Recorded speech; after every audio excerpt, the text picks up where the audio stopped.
path to being the best power in the airwaves. Changing the way we break it down the game. Wide body on the highway, we not in one lane, no nonsense. Logic with every topic. The talk too real, the party we not invited.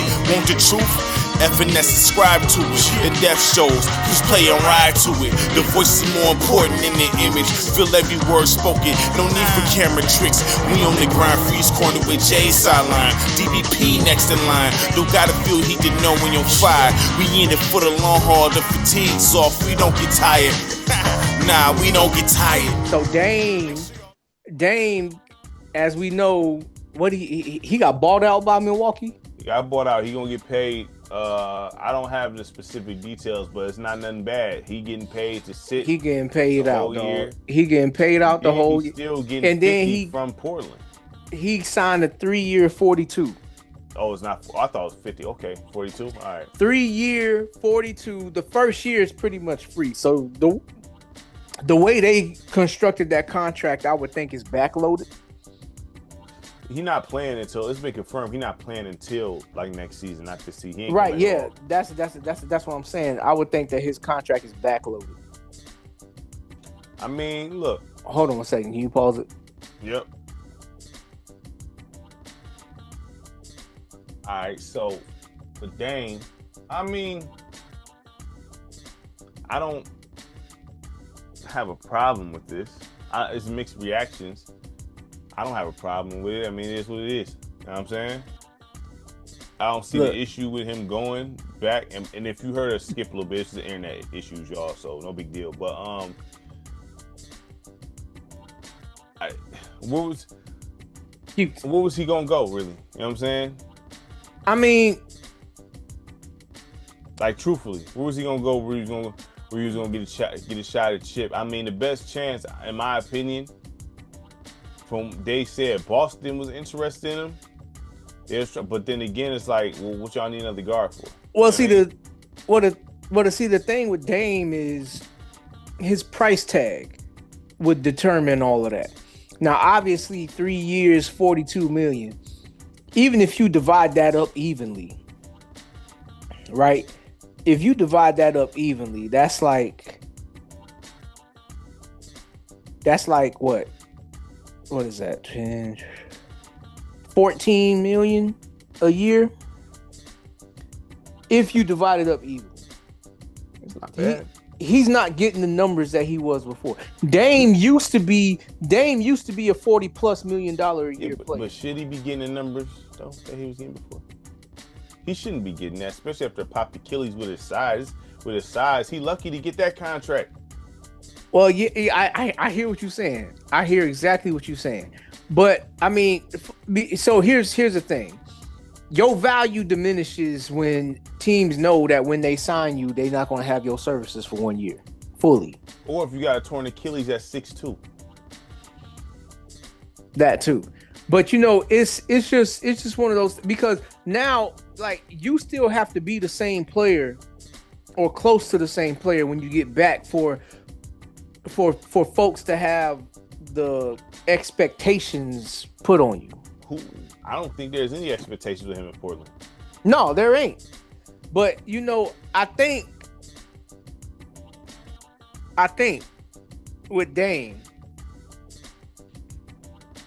I think part of him going back to reality, going back to Portland, I should say, is the reality of his career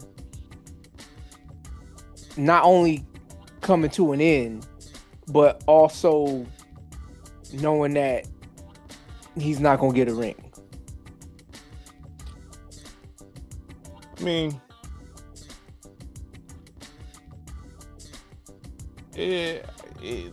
at this point, I guess you want to say Milwaukee, but that was still like kind of iffy. You know what I'm saying? So it was like, I don't know. The thing is, I don't know how many people felt like him in Milwaukee was going to work and be a contender. It's iffy. It was always situation. Listen, going to the championship takes a little bit of luck anyway. They always say it. So I mean, it is what it is. But the thing is, it's like, well, if Boston get hurt and this, that, and the third, then maybe they can. You know what I mean? Stuff like that. It wasn't, Yep. and one like they was healthy anyway. So But they I got too mean, much. They got too much money wrapped up in Tatum and Brown. yeah, but I mean, the thing is, Milwaukee wasn't really healthy like that. Their team was. If you was just relying on Dame and Giannis, I didn't feel good about that combination anyway. So I'm like, I Right. don't know now now Boston, if of course if injuries and things like that happen, you know what I mean, cool. Yeah. But the thing is, as constructed, I'm like, I don't know about that. You know? So like I said, Dame to me doesn't play championship basketball. I never viewed Dame like that. There was a time where Dame was live like that, but then again, I never sensed that he was really like dying for a ring, and that's fine. You know what I'm saying? Everybody not built like that, cut like that. You know what I'm saying? Well, I I never mean, viewed him like that.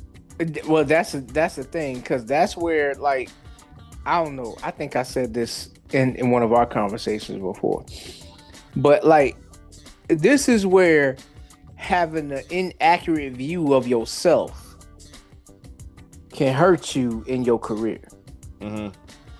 Because naturally, as a competitor, you're going to think of yourself as being the best or being able to compete with the best and win, right? Naturally, you're going to always think that way. Yeah. But like, if you don't have no realistic sense in you, then you're going to have a whole lot of disappointment if you holding yourself to a ultimate high standard. Because Dame, in his particular case, Dame, you said he never played championship like level basketball. No. And one of the things I always said is that if that jump shot ain't falling, what else does he bring to the game? He don't play championship level basketball, like I said.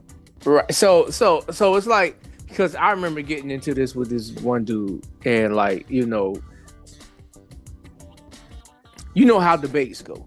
Mm-hmm. When somebody got somebody that they champion, and you're like, you're sitting over here like trying to like tell him, like, like, when you look at it, because one thing that I give Dame credit for, and I've always given him credit for this, but I'm gonna give him credit for again. When all four starters in his starting lineup changed, like, I think he had Robin Lopez, LaMarcus Aldridge, Nicholas Batum, and I forgot who the starting two guard was.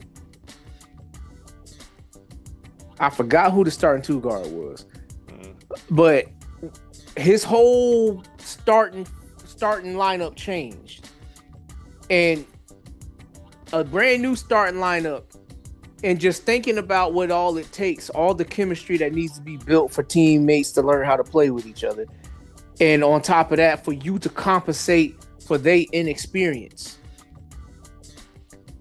for him to still take that team to the playoffs, I was like, okay, that was his best season right there.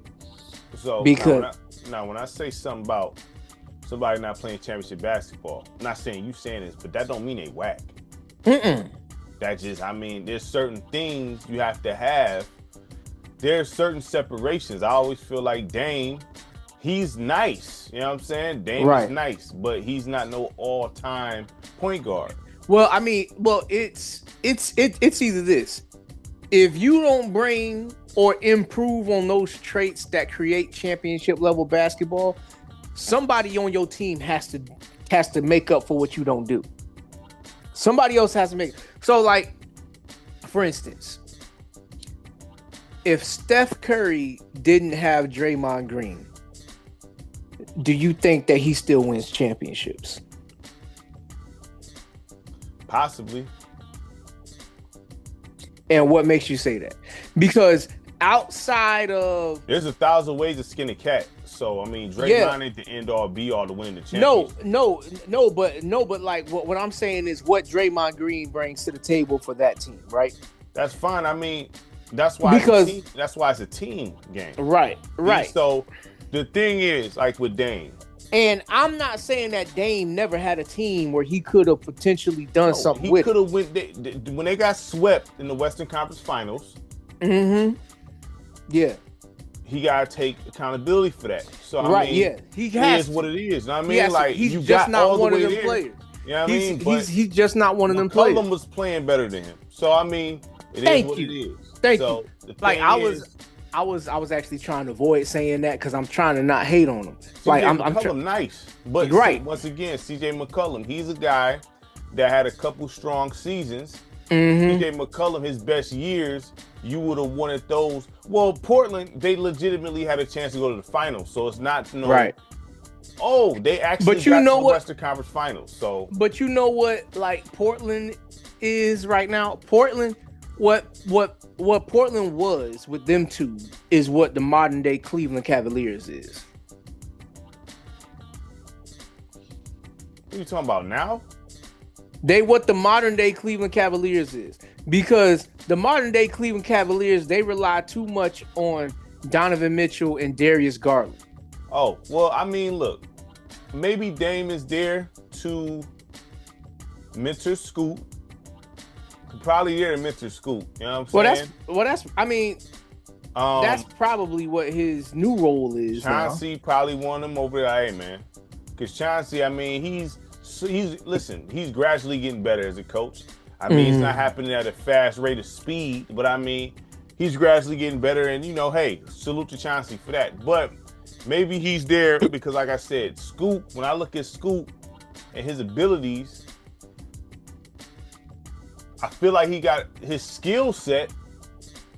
I feel like has a certain ceiling, but I don't know when I don't see the drive. I don't know what's up with Scoot like that. I can't say, but his abilities is there. I don't know. He got the physical. I just don't know. I haven't watched enough of Portland to even say. But for the little bit the Portland games I've seen is like, I'm not seeing what I seen when he was playing in the for the Ignite. Is that who? Mm-hmm. I'm not seeing that. So. Right. So you never know what it takes. The thing is with Dame, it's not like he didn't go far. He got to the Western Conference, got swept, and it's hard to go to the Western Conference Finals in the West. So I give him Dame not garbage. He not trash. He just not. Man, he just didn't get no championship. I mean, you can nitpick any player. You know what I mean? Right. But the thing is, you know, his size plays against him. So to be that size, you got to be cold, like out cold. Like you got to be. So like Dame is a special player, but you got to be like elite special in what way? Because special in his ability to shoot at a high clip from the arc. He does things from a short guy that other short guys can't do? Because I don't see that. Well, when you look at the landscape of the league, not saying that every player in the league at the guard spot can't make a three, but Dame does shoot the three ball at a higher clip than not just the average, but the good 3-point shooters. Now he's hit contested, yes, he has. Right. Of course, highlights to show that. But is most of his shots open because they don't play defense? I mean that's the same for everybody that plays in this league, but yet they ain't shooting at the same clip. So when you look at Damian Lillard, because I the like only Dame. thing that he brings. I rock. That's the only bring. That's cold to me. That's the only thing that he brings. When I think of small guards and being special, you know what I'm saying? Isaiah Thomas was special. Right. He was special. Played defense, drive. He was cold-blooded. You know what I'm saying? That's what I'm saying. Like he only has that type of special in him. He can shoot. He only has one. That's what I'm saying. He only had one aspect of his game that was special, and was shooting. That's only one aspect of the game, which is like I can't say that he's an elite ball handler. I can't say that he's elite at finishing in traffic. We already know that he's not a good facilitator of the rock, getting the teammates involved, being a floor really general. A two guard. It's just the fact he's 6'2". Exactly. That's what most of these new era cats is. Look, the point guard position in today's NBA is really a two guard. You know for who's most special fans, at a point guard is Chris Paul. Yes. He's a special small because you can't be 40 years old at that size and start all 82 games for the Spurs and still be somewhat effective. You know what I'm saying? Right. Chris Paul was nice. He And the second have to thing rely on his closest to him, teams. and the second thing closest to him is Tyrese Halliburton. What? Special? Yeah, Tyrese showed he's nice. So therefore, Right. we seen Tyrese now with the Achilles, we gonna see because that's messed up. But Right. his coming out party for real was this year, not when he was the inconsistent stuff that was happening last year. No, Well, he was inconsistent this year too. Yeah, not in the playoffs. No, not in the playoffs. Not where it mattered. Erase the season. Erase Right. the season because when he was doing the playoffs, erase all that. Right. You know what I'm saying? Right. So he showed. Unfortunately, the Achilles is gonna kind of make us start back to square one with him. Yeah, that's terrible. You know what I'm saying? But he showed that he was like that. Right. All the negative stuff that he showed. So he showed with how special he was because no one thought the Pacers would be there. And nobody thought that. So nobody thought the that's Pacers was special gonna be right there. there. Oklahoma City being finals. there made sense because they was the number one seed. And they was fighting with OKC. It wasn't easy. No, and before he popped his Achilles, it was looking like he was about to have one of them games against Oklahoma City. Exactly. So therefore, because he had what 9 points in like the first 8 minutes of the first quarter. Right. So that separates him from what a Damian Lillard is. Right. So exactly. Damian Lillard ain't messing with no Tyrese Halliburton. No. Tyrese Halliburton went to the finals with a team nobody even thought that would go to. And Tyrese, like, given he's not an elite defender, but he actually plays some good defense because Tyrese, what he has that Dame don't got going for him, Tyrese has the size and the length. Like Tyrese is like 6'4" with length. Yeah, Tyrese is kind of tall, but the thing is, nobody can talk negative about Tyrese at this point. You can't. You better not. I mean, it don't make no sense if you do. Like you got this dude. He was like pretty much like, you know, for him to pop his Achilles, it's kind of like one of those things. Like you always want your players to be willing to die on the floor. Unfortunately, I mean that's a catch-22 for the players because it's like I can't win regardless of what I do. Right. Well, in order to get to that point, people don't want to hear. In order to get to that level, you got to be. Because those are the best of the best, and that's what they live for. That's what they do. Right. And when they retire, they still be part of it. So that's what it is. Right. But you know, not one player on Tyrese's team was all-star worthy. No, that's what I'm saying. And when you think of the teams that Damian Lillard played with, having CJ McCollum as a teammate, LaMarcus Aldridge as a teammate, Jarian Grant was over there, solid role players. Gerald Wallace was over there. Nicholas Batum was over there. Brooke Lopez was over there. These aren't world beaters. These aren't world beaters. You mentioned. No. Role players. I'm talking about role players here. These are role players. Now, to be fair about this Pacers team here, these dudes. Pascal is a champion. He showed he nice. Pascal showed that he's definitely like Pascal now showed he's nice. Yeah, okay? Pascal showed like he showed more to me with this Pacers team than what he showed in the Raptors. Well, I mean, when you playing with Kawhi, you know, I mean, didn't they have Serge and all them? I mean, right. Serge, Marc Gasol. You know what I'm saying? So what could he show? Like get in where you Van Vliet over there, and then you know, and my man's who left to the Bucks, which still don't make any sense. Miles Turner, you know what I'm saying? Yeah, But he said that they was. The report came out saying that Indy was lowballing. I don't know how many deals that because they went back and forth with deals, from what I understand. But my thing is, for the Pacers, for the Pacers, Miles Turner means that much. But for every other team, that doesn't mean he means that much to them. Miles Turner is not as good as he's supposed to be. So no, therefore, he's not. you know, Like this dude, like think about it. He did not have not one good game in that finals. All 7 games, he did not have not one good game. He did not have one game where you said he contributed something positive. is Wiseman still over there? I don't know. I gotta look at his contract. Because if Wiseman's still over there, and if he's been doing what he's supposed to do, maybe he fills that slot because Wiseman actually has low post ability. Wiseman is better than advertised, man. You know what I'm saying? Like, it's just, and I don't think a pop Achilles is going to hurt him as much because he's a big man. So, but he, you know, there hasn't been no news about Wiseman. So maybe he's been working. Okay, so he does have, he did sign a 2-year contract, so they do got him for 1 more year. Yeah, so maybe, you know, like I said, there's no reason to even report on Wiseman, but the thing is, maybe he been working, you know, going through rehab and strengthening. Had they would have had James Wiseman, they would have beat the Knicks a little bit easier. They would have beat Cleveland a little bit easier because now you got somebody that can compete with the Evan Mobleys. You got somebody that can compete with Karl Anthony Towns whenever he chooses to show up. And then you got somebody that can compete with you got somebody that can compete with the what's my man's name? Hartenstein or even Chet Holmgren. Do you think if Wiseman is like at least 80% coming back, do you think that still keeps?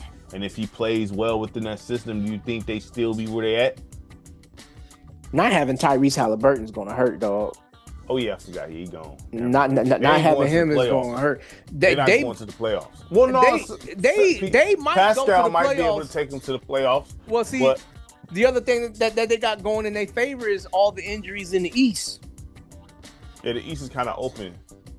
The East is really open. Like no cap. Orlando has a chance.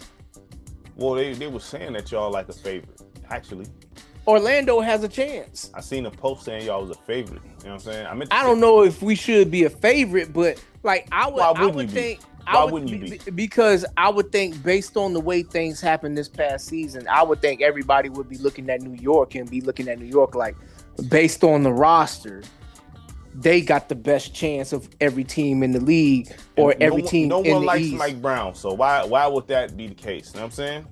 Because the roster didn't change. You know what I mean? Well, actually, the roster improved. You add Jordan Clarkson to that mix.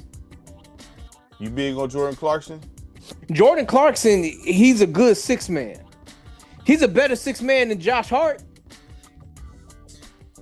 With them, Josh Hart played defense at least. Do he hustle like Josh but Hart? But that's with Tom Thibodeau. That's with Tom Thibodeau. So Hart gonna fall off? What version of Josh Hart is we gonna get with Mike Brown? I don't know. I mean, the East is why I don't know who's gonna come out the East. The East is wide open. Like I can't tell you that. Like I would say the Knicks is probably, or at least based on what the results showed, the Knicks should be viewed as the favorite to come out the East. You got faith in them like that? I personally don't. But if we just going based off of the results that happened this past season, the Knicks was the furthest team that didn't win the championship, didn't make it to the finals available in the East that we think gonna get back there. And what happened to them? Against a team that was less superior. They lost to the Pacers. You know what I'm saying?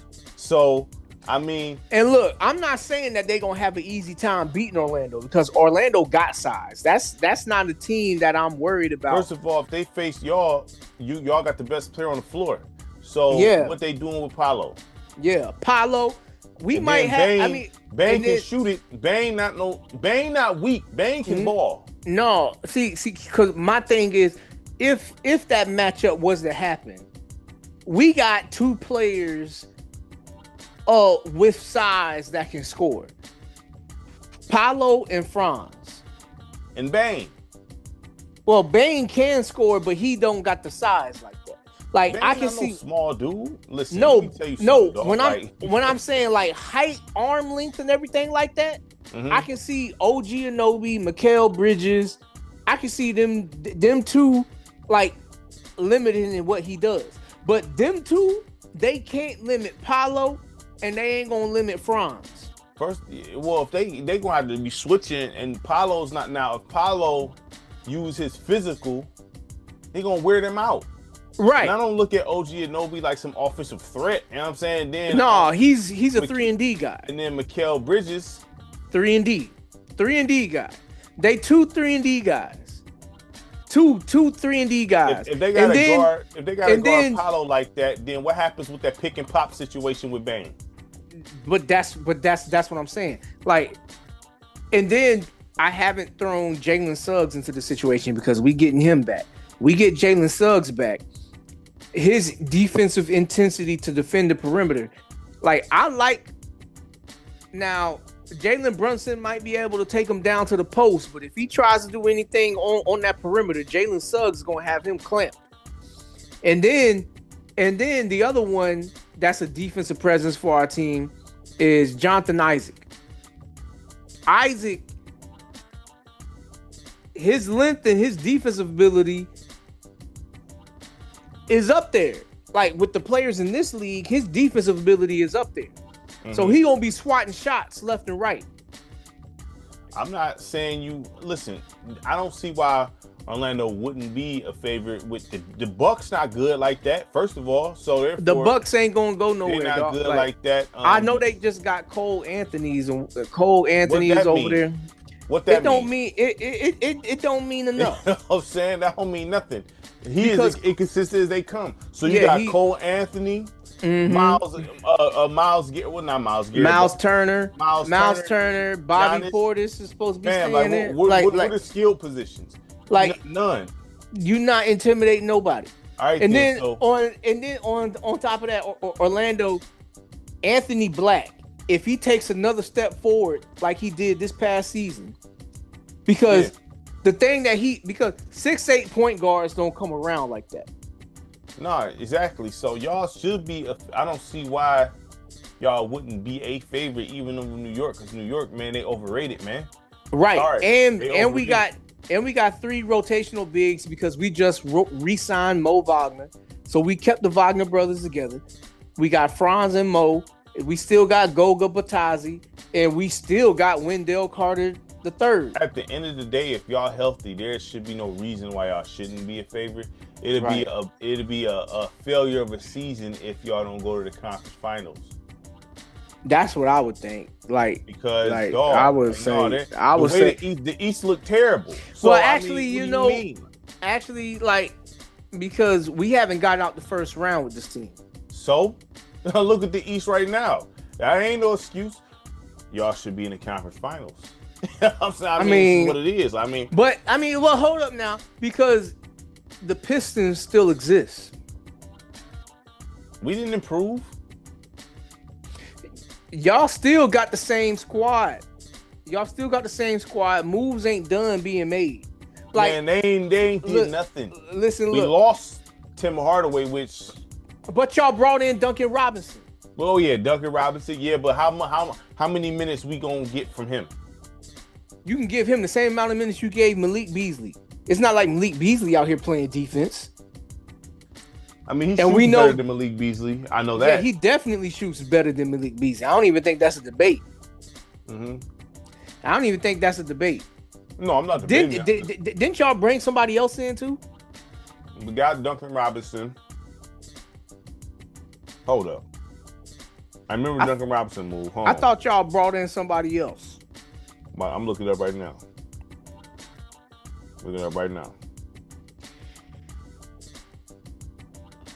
New acquisitions, man. All in all, Detroit was just a healthy Isaiah Stewart away from beating the Knicks. Nah, we got clipped. See, we got Duncan Robinson, Karis LeVert. We got him. Karis LeVert, which is a good move. Losing Dennis Schroeder hurt. When was the last time Karis LeVert had a good season? Well, I mean, he's playing behind players, so it's not like he's like, when you look at that roster on the Pistons, I don't know. Like, who's really in his way at He the coming two off the guard bench. spot? Who's the starting two? Yeah, I mean, we kind of like. I mean, look. I guess. I mean, it'll be Ivy. I would think because Ivy plays the one, you would want Ivy to be that spark off the bench if they keep him. K play the one. Right, exactly. So Ivy would come off the bench. Ivy would spell the two him. guard in real life, dog. Right, which is why they looked at him as trade bait. Like, They looked at him as trade nothing bait. about a point guard in Ivy's DNA. You know what I'm saying? He's a two guard, 100%. But how many point guards could you say that about? Yeah, this but league? the thing is though, he can't even shoot. So I mean, he's another version of Russell Westbrook. I mean, like he can't shoot. I mean, he can knock it down sometimes. But That's far in between. But you know, I mean, y'all the got rosters, more offensive threats than us. So therefore, at the end of the day, you know what I mean? Like, but y'all made it farther than we did. Yeah, but whatever. But listen, I'll wait. Y'all made it farther than we did with two key injuries. So pretty much at the end of the day, the two teams that should emerge out the East or should have a better season should be Orlando and Detroit. Pretty much. For real. With how depleted the East is, there's literally no excuse because if I look at the East, the Bucks not going nowhere. The Knicks to me is overrated. To me, you know what I'm saying? And then who else? Yeah. I mean, well, so look, Boston hit. Factoring in the injuries, I don't know. Can the Jaylen Brown-led Boston Celtics make it deep into the playoffs? It's time. I think they can make it to the playoffs. I think they can make it to the playoffs. I just don't think that they can make it deep. This is time for Jaylen Brown to show improve. Right? He better. I hope he was working on that left. Because everybody. Oh, you know, Jaylen Brown could be on his own. Okay, well, it's time to show and prove with your own team because Tatum gonna be gone. So this is a Jaylen Brown led team. For whatever reason, the Heat always making the playoffs with these mediocre rosters. Well, that's more like Spo and Carlisle are some of the most underrated coaches there is. So I mean, and then Atlanta with Trae Young, that's another team not to be slept on. Well, Trae Young, we already know what he's capable of doing in these playoff situations. Well, and then you give him these young goons, give him these young athletic kids that just want to run up and down the floor. And it's not letting Trae Young not even old either. So no, he's not. He's not. So he can run right there with him. Mm-hmm. So I mean, you got Trae Young over there. I mean, I don't know, man. But yeah, I mean, I can see why people would say that. I just would think based on the results last year that Orlando would be like the third team that teams would think about. When you look at these teams, when you look at the rosters, I can see why. When you see when you see the paper and think about actual better players, Paolo would be the best player. Technically, Paolo would be the best player stepping on the floor in any series with these injuries. Technically. He's not better than Cade. You don't think he's better than Cade? No, he ain't better than Cade. He's not better than Cade. I'm not even going to address that. But, you know, it is what it how? is. What is it is what it is. He don't run the offense. That's all right. Cade don't score like he do. It don't matter. So what are you saying? They equal? No. I'm saying Paolo is more seasoned than Cade. Seasoned in what way? Paolo has played it in the playoffs a couple years now. And he's performed well in the playoffs a couple years now. And what did that do? What you mean, what did that do? Are you talking about team success or are you talking about individual player success? Yes. Team success, yes. He's been out the first round. Round. Same situation here. Cade overall is a better basketball player than Paolo. Basketball in its totality. Name all the things that Paolo do better than Cade, please. Shoots better than Cade. He plays in the post better than Cade. He rebounds better than Cade. You can probably, I mean, neither one of them is good defenders. Like they don't. It's almost like they don't even teach defense nowadays. The only thing Cade does better than him is facilitate the offense. I can't say he finishes in traffic better than Paolo. I feel like Paolo got him there too. Paolo nice. So I'm just trying to figure out where this Cade better than Paolo stuff is coming from. I think it's clear when you watch basketball and see that. I mean, I think it's evident. You know what I'm saying? That's clear. You know what I mean? Cade, people can use stat numbers all they want to. That's I'm not talking about stat numbers. Stats, I'm not talking. Did I spill stats? Did I spill stats? Cade can rebound. He don't have to do that. You know what I'm saying? Is he a better rebounder than Paolo? Is he a better rebounder than Paolo? Just say no, so you can be right. Just say no. No. You acting like Paolo Dennis Rodman or something. No, but you acting like Cade is Rondo. Thought he closer to Rondo than Paolo is. Not with rebounding. Let's just leave it at that. You even said you had reservations on Paolo yourself. So I therefore, did. I got reservations on Cade. I got reservations on Cade. I've had it myself. Cade, if he would be vocal and click that dog on, then maybe he would.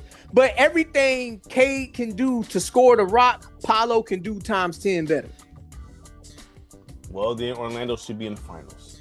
If we get past, or if we go further, then it's a problem.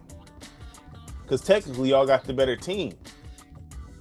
Technically, on paper, y'all have the better team. And ain't even on paper. Y'all just have the better players. Technically. Mm-hmm. So if we go past y'all without injury, then what does that say? Who's to blame here? If Paolo shows up and y'all go past further than us, then I'm looking at the coach. I'm looking at the coach, because how do you get dealt this hand and produce these results? I'm looking at the coach. So it wouldn't be. There's no way. Well, no, it could be a way of us. So should it be Detroit and Orlando in the conference finals? I wouldn't be mad at that. I would think that makes the most sense. Should that be the case? I don't believe in New York, fam. I just don't. I'm with you. I don't either. Milwaukee, they on some other stuff. I don't know. You hear Giannis ain't got that in his game. Giannis ain't got that in his game to carry these me to go to New York. Blah, blah, blah. Yeah, I mean, Giannis needs to shut up sometimes, man. So, Giannis on some other stuff. I don't know what's wrong with him. Well, remember what I told you about foreign players. What? Them dudes is real loyal. They just happy to be playing basketball, dog. Look, Giannis, he look, at the end of the day, Giannis, I think honestly, Giannis' best years was his MVP years. Honestly. I'm not saying he's going on some crazy decline, and he looks the same. He looks the same. He looks the same, just with muscle. His best year, he got him a chip. He need a squad Finals around MVP. him. He need a squad around him. You know what I'm saying? Like, he can't lead. He need a squad around him, fam. We can say that about a number of players, especially a number of players in the history of this league. We can say that about a number of players. Yeah, in but the his skill set he not dragging nothing to the finals. So we not, because he don't have the. You got some players you can put on the team we can. But let's get back to Dame, all right? Because we veered off, and I felt like we was gonna do that, right? So when we talk about Dame, when you look at the contract that he settled for, $3,042,000, 3 years, $42 million, which is essentially $14 million a year if it's evenly divided. Mm-hmm. That doesn't sound like an expensive contract that almost any team couldn't afford. Not in today's game. Not in today's game. So if you getting 14 a year, that sounds like you could have went to a contender. Well, who? Who's the contenders in the league that need a point guard? Who? That his services could be provided for. Because when you think about, would you say the Clippers is the contenders? Heck no. Okay. Would you say LA is? Lakers? I would say the Lakers are closer than the Clippers because they got two proven players that normally are healthy when playoffs happen. Kawhi is the only proven player on the Clippers where we if he's healthy, they could be a little scary. But then you like Kawhi is like regularly not available. And then when you talk about James Harden, this dude never shows up for big games. Right. So, okay, cool. X them off. Now, the Warriors, how would he fit there? He could have went to Denver. Yeah, but there's this plan going on over there, which I told you already. You know what I'm saying? There's a plan that whatever the case was, he could have went there. In the time window, how would he would have went there? Because the thing is, he go to Denver, they're not playing still. That's still not good, especially after what my man said about jokingly trading Jokic. You don't just put that out there for no reason. You know what I'm saying? Right. You don't put that out there for no reason. Right. And then that's true. And then the stuff that LA is doing from behind the scenes, the reason why they're not doing these contracts is because they're trying to get Jokic. I told you already. They're trying to get Jokic. You know what I'm saying? So they're not trying to pay nobody like that or extend nothing because they've already probably talking to this dude behind the scenes, trying to get him over in LA. Man, nobody's low here. So I wouldn't even touch Denver. Right. Because I can see Jokic in LA. But Jokic is not the type of player. Like I said, foreign players, they not that way. They don't. Don't be surprised to see Jokic in LA, dog. Look, with Jokic's personality, could you see him demanding a trade? He ain't gonna demand one. He gonna let his contract run out. You know what I'm saying? And just leave. You know what I mean? Like, you know what I'm saying? He not, man, listen, the way what my man said, you don't just put that out there for no reason, man. And then, like I said, LA is trying to get Jokic. They're trying to get Jokic, dog. They trying if to they do, Jokic it's gonna be next year. It's not gonna be this year. It's gonna be next year when they don't have LeBron no more. That's listen. That's this setup. It's like this is clear as day what they trying to do here. See, but the thing is, like, Luka. Folks talk about them like they would play well together. I don't know how they gonna play well together because Luka don't play well off the ball. Luka don't play well off the ball, and Jokic ain't Jokic unless he has the ball. How they gonna play well? They trying to get him. They trying to get. I don't know. I think it'd be better than people think. I'm not saying that. I think it'd be better than people think. I think Jokic can communicate with Luka better than other people. I say that because sometimes certain people can get to certain folks. They got a different type of connection. You can tell. So if Jokic cut into Luka, Luka will listen to Jokic. He would. He'll listen to him. Well, supposedly Luka is in the best shape ever. Like I don't know if you've seen the pictures, but like that's cool. But Jokic, he can pull stuff out of Luka.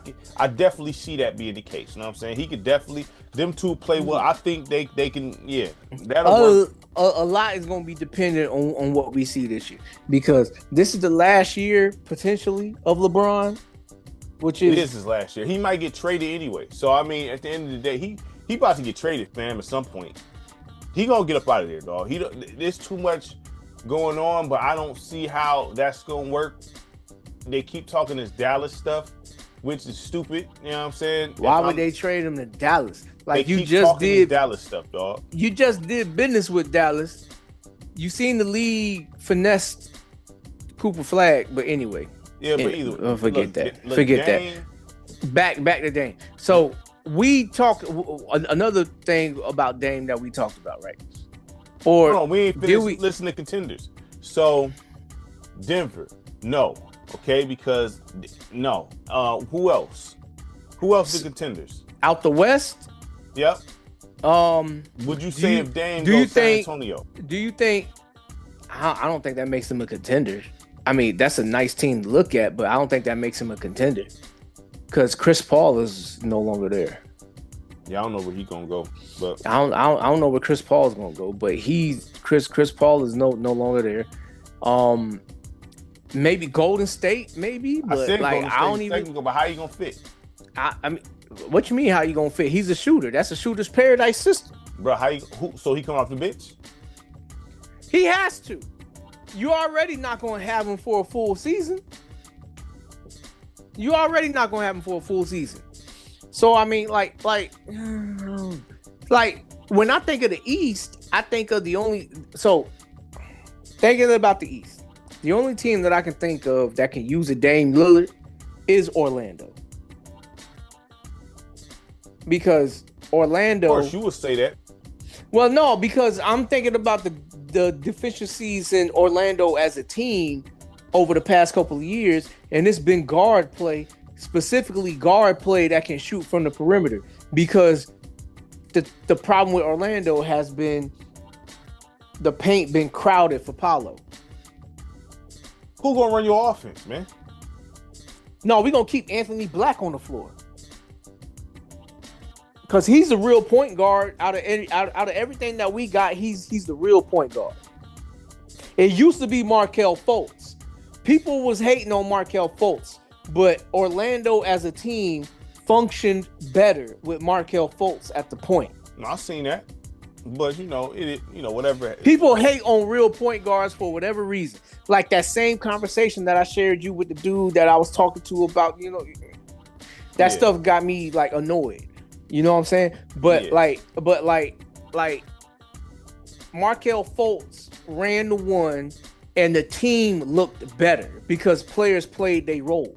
Kind of like how Tyrese Halliburton with the Pacers, players understand their role when they on the floor. But when TJ McConnell's on the floor, it's like, oh, he's just going to blitz to the rim and like do this pull-up jumper or run around to try to create some sort of defensive dysfunction. Yeah. Look. So Orlando. That's why I'm saying that Orlando could use his services. Outside of Orlando,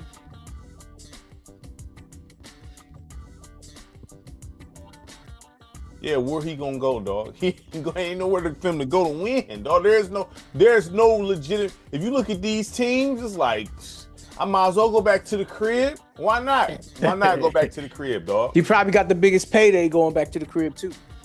Look, Dame, when he go down, because I was talking, I said like with Dame, is he better than the guy like Nick Van Exel? And that's why I said basketball wise. That's why I said let's compare apples to apples. Because let's compare the head of the snake to another head of the snake of the past that didn't get it done. Let's compare head of the snake. But what I'm saying is basketball ability. Look, Nick Van Exel is a real point guard that can score. Dame Lillard can just score. But what I'm asking you, skip the head of the snake stuff. Because we all know about all this. We need to look at that because you can't compare. Look, you not going to compare a guy like you, or at least you shouldn't. At least you shouldn't. You shouldn't compare a guy like Charles Barkley to Kevin Love. They played the same position. They both played power forwards. But this guy, Charles Barkley, being the head of the snake, led his franchise to the playoffs multiple times. Then when he was on Phoenix, took them to the finals, being the head of the snake. Kevin Love, as the head of the snake for Minnesota, never even sniffed the playoffs. I know it was the West, but they never sniffed the playoffs. That's a gray area. I'm talking skill set here because anybody can use that. That's a way to cop out the question. Okay, well let's stay in the point guard realm. Let's stay in the point guard. As far as a basketball player in skill, let's compare him to Steve Francis. No, he's not better than Steve Francis. But these are 2 point guards that was the head of the Snakes. They built the team around him, and they just made the playoffs. He's never got it done. He's not better than Steve Francis as a basketball player. But that's what I'm saying. I don't care about all.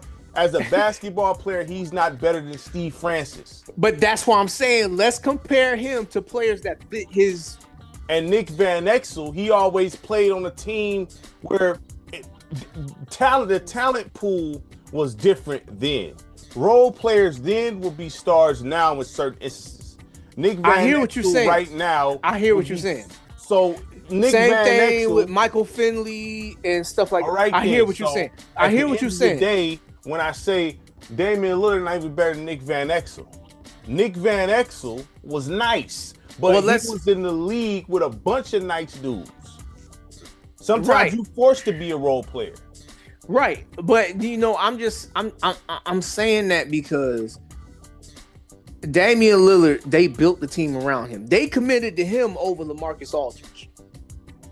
I would have did that too. LaMarcus Aldridge is overrated. I'm gonna say this. I'm gonna say this about LaMarcus Aldridge. All right, because I know in that Houston series, Dame made the clutch shot to finish them off.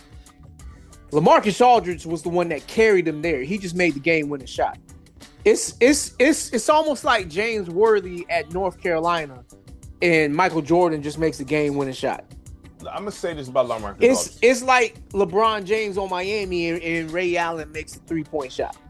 That's fine. You can have a good series. There's nothing wrong with that. You know what I'm saying? Is LaMarcus Aldridge?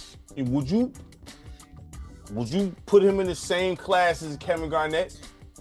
No, but I wouldn't put Damian Lillard in the same class. No, but would you put would you put Damian Lillard in the same class as Jason Kidd? You see who I compared him to, didn't you? Nick Van Exel. I didn't mention no Jason Kidd and none of that. I know he's a tier 2 guy. Damian Lillard's a tier 2 guy. That's nothing wrong with tier 2. Nothing wrong with that. I'm not saying that there's anything wrong. But he's tier 2. Right. He's not tier 1. Jason Kidd and him is tier 1. Steve Nash.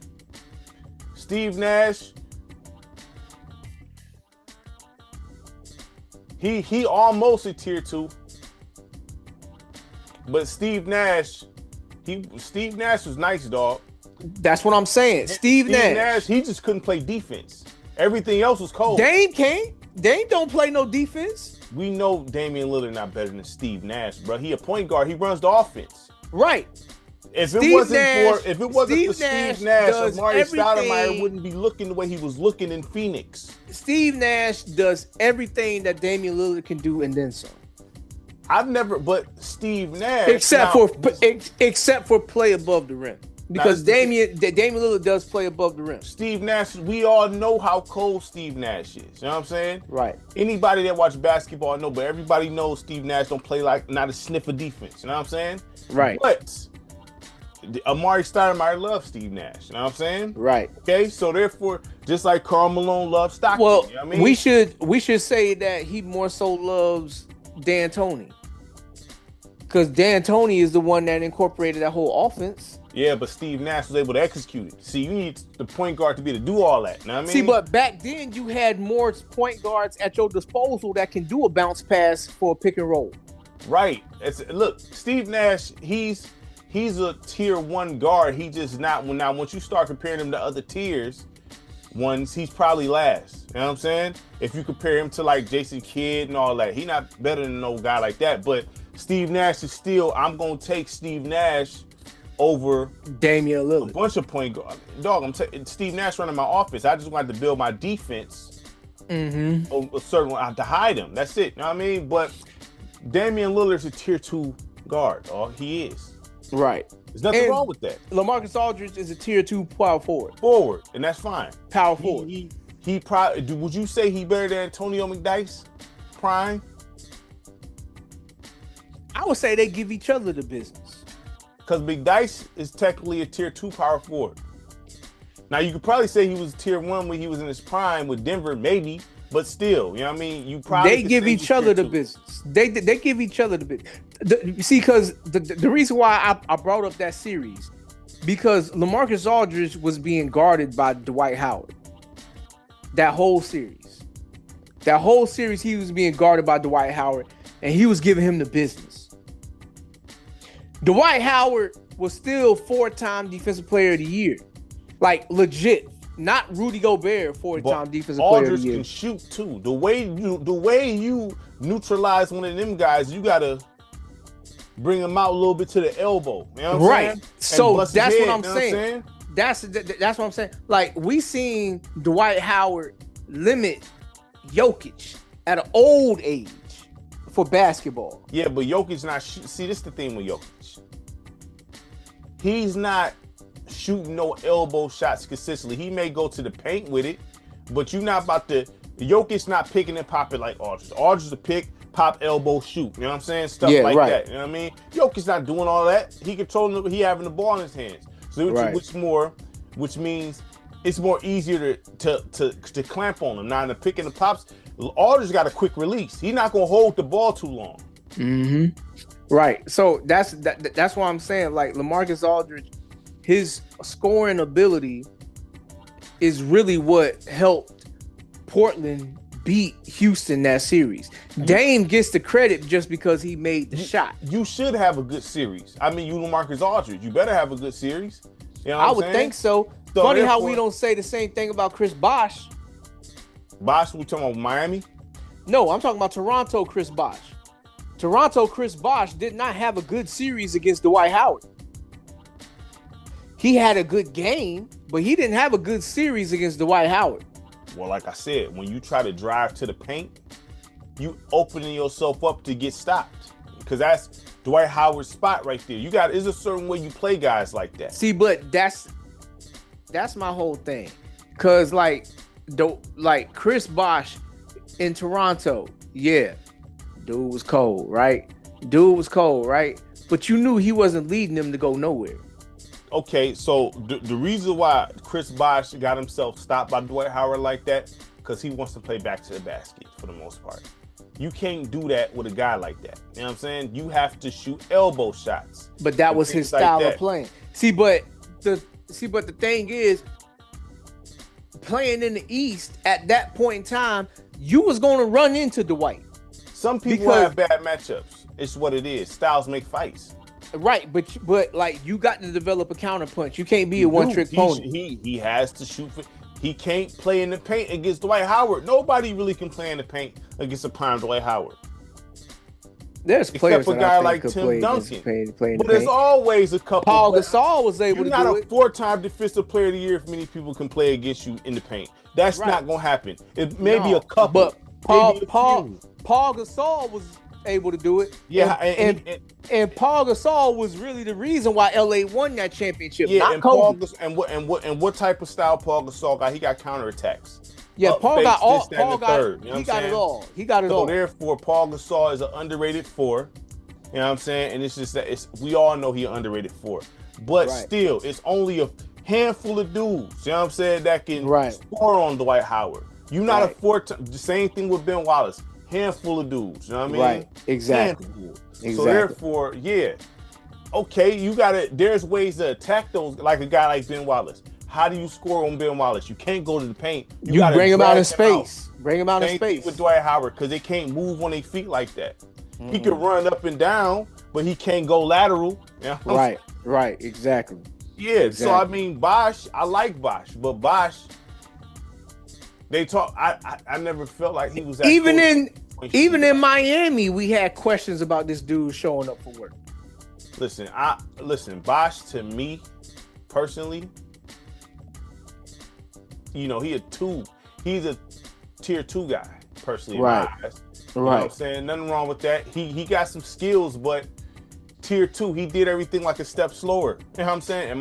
From what I seen, but you know, ain't nothing wrong with that. You got tier 1, tier 2, tier 3 guys. You can still win with tier 2 guys. You just got to build team around. You got to have a team built a certain way. It's kind of like, you know how like when you play the game, you got bronze, gold, silver. You know what I'm saying? Bosh is silver. You know what I'm saying? He is silver. Damian Lillard is silver. You know what I'm saying? You got gold guys. We know, and those are limited. You know what I'm saying? This is like all pro football, 2K8. The gold, you have the gold, the bronze. You know what I'm saying? Right. Yeah, I hear you. So Bosh is a silver. Right. You can still do something with that, but gotta build it a certain way. You know what I mean? It is what it is. Right. Would you rather have, to get back to Dame, would you rather have Damian Lillard or Mahmoud Abdul-Rauf? Abdul-Rauf? A lot of people don't know who that is, but you know, that's cool. I know Forget who that them. is. You know Forget them. Forget I them. know who Abdul-Rauf is. Forget them. If they don't know who that is. He was doing that in the 90s, by the way. Forget them. Against hard defense, so. Forget them. Forget them. If they don't know who that is, forget them. You know what I mean? I Mind you, Abdul Rauf showed how nice he was, still cooking people in the big three and like in his 50s. right, Tell you how nice he was when he was younger. right, dealing with Tourette syndrome. Abdul Rauf cold, dog. Right. So I mean, like it's just one of those. Dame, look. Unfortunately, Is Dame better? Would you rather have him than Rajon Rondo? Heck no. Because Rajon can't shoot. No, but Rajon impacts the game in more ways than just scoring. Like rebounding alone makes him better than Dame. Let's not even bring up running the offense. That's what I'm saying. If we bring up running the offense, like Rajon had a stat line. He had 10 points, 24 assists, and 10 rebounds. We ain't never going to see nothing like that again. Would you say Rajon is comparable to Jason Kidd?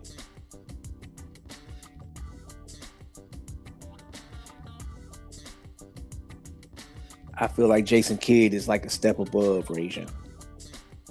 Because Jason Kidd, he's not just deadly in the half-court game. Jason Kidd, he's deadly on the fast break game. Like the way he passes the rock. Rajon can too. Not like Jason Kidd.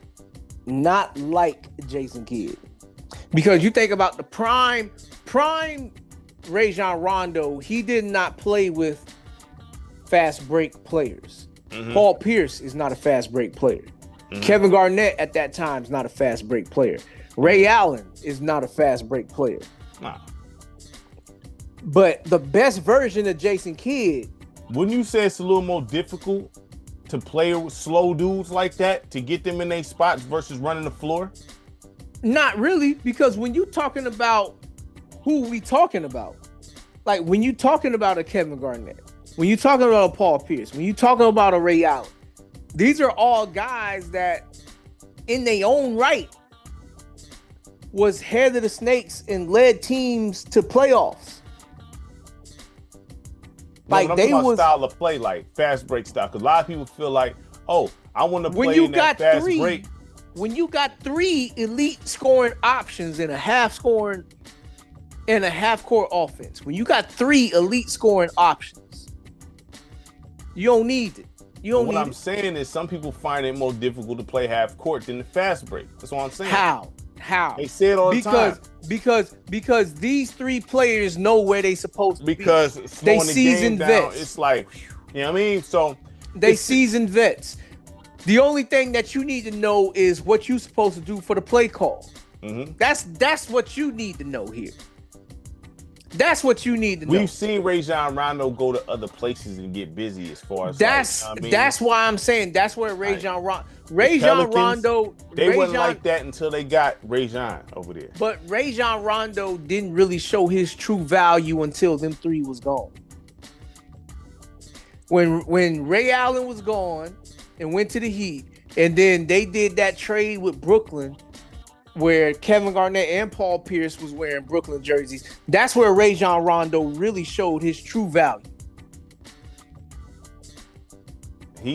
I would say, that's a chess match between Jason Kidd and Rajon Rondo. Rajon Rondo just not going to outthink. Jason Kidd's not going to outthink Rajon like that. So let's stay in this era, right? Because players that's comparable to Damian Lillard.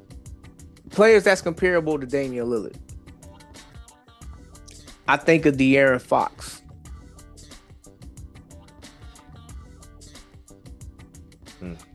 I like Fox. So I think Fox, I'm always going to go for the guy that can drive more so than the dude that's going to rely on the shot. All right. Damian Lillard or Russell Westbrook? Dang. I don't like how Russell Westbrook play basketball. I respect Russell Westbrook. I just don't like his style. But I respect it, though. You know what I'm saying? Mm-hmm.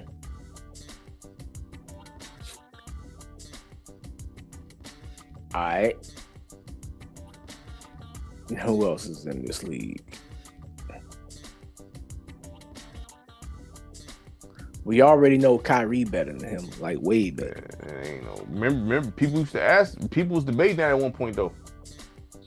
Do you think it was a fair debate back in 2015? Remember when now we're not gonna act like Dame. Remember he was on the cover of Live and all that. Like Dame wasn't really wilding out here. You know what I'm saying? So Yeah, you think it was a fair comparison at the time? Because people, I used to get argued with when I said Kyrie. No, man, you no way. Like dog, Kyrie, and that's when Kyrie was. Because this with Cleveland still at that time, right? Yeah, number 2 Kyrie. You know when they was getting whooped. You know what I'm saying? But I'm like Kyrie, nice dog. Nah, man. I mean, at that time, yeah, because there's a lot of players that flash their skill ability, but they mind hasn't caught up with the game. And so at that time, I can see why people would say Dame is better than Kyrie. But skill set alone says Kyrie is better than Dame. I would say this: Kyrie got better with age as far as skills evolving, because he wasn't doing all of that at number 2 Kyrie. Even though I feel like he was better still, the way he finishes, like Afro Kyrie was nice, dog. You know what I'm saying? Yeah. The stuff he was doing, dog. I'm like, man. Yeah. So yeah. But go ahead. Let me see here. I'm trying to think of who else is in this league that's available. We already know Steph Curry better than Dame. Did you had questions about that before, Josh? When we was talking about that. Well, what I said about that, them two within the system, and ASU had pretty much the same success, dog. You'll have similar, not the same exact. Prime version of these players, by the way, prime versions, because the only thing that Steph, well, I ain't gonna say the only thing that Steph can do that Dame is not like on Steph's like atmosphere with is a ball handler. Steph Curry is a better ball handler than Dame, but outside of that, Dame can do almost anything that Steph can do. Mm-hmm. Like playing from the perimeter, Dame can do that. Finishing in traffic, Dame can do that, but Dame has a different element to finishing in traffic because he can play above the rim. Mm-hmm. Neither one of them is running my offense. So if you swap, neither one of them play defense. So if you swap them two in the prime of them championship runs with KD and all that, and just had Dame there, do you still win them chips? With KD? No, I think you definitely still win championships if you talking about the KD.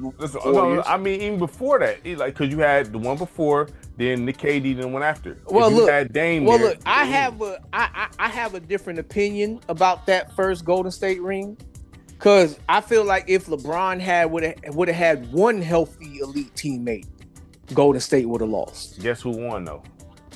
Yeah, but like we all know why. You know what I'm saying? Like we all know why. Like if you're talking about fully healthy, then you know how come you lost the very next year? I'm just asking. So if you had Dame, if you talking about fully healthy, how come you lost the very next year? When you was up 3-1. You was up 3-1. 3-1. You was up 3-1. And then you got the best game of Draymond Green's career in game 7 and you still lost. I hear you, understand it, and I respect it. You know what I'm saying? At the end of the day, that brother got the same amount of rings as Brian got, literally. But I'm just saying. But not all rings weigh the same. Right. Not all rings weigh the same. Do you want to delete that bubble ring? I'm not deleting the bubble ring. Because that show don't weigh a lot against you know what I mean? Against who they beat. Hey, look, they went through Portland. They went through Denver. You know what I mean? Like, you know, think about it. Like, in order to win that ring, he went through James Harden and Russell Westbrook in Houston.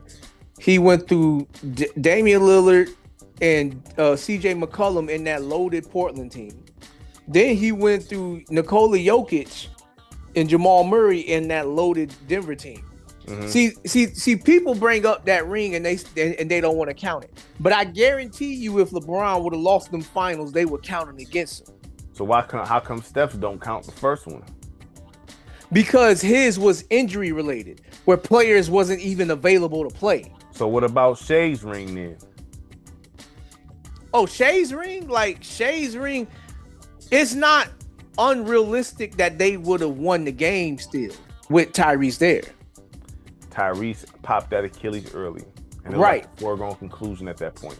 Right. Yeah, it was a foregone conclusion. So I'm not making a special case for them. I feel the same way about Michael Jordan's first ring. Against LA? Yeah. Had James Worthy and Michael Cooper would have been playing in that series, the whole series, would the results have been the same? Now we all know what's up with that. It's not like, listen, Michael Jordan has lost before, so we're not doing this. We're not doing this. Look, when players are not able to play, that's the biggest factor change in any of these conversations.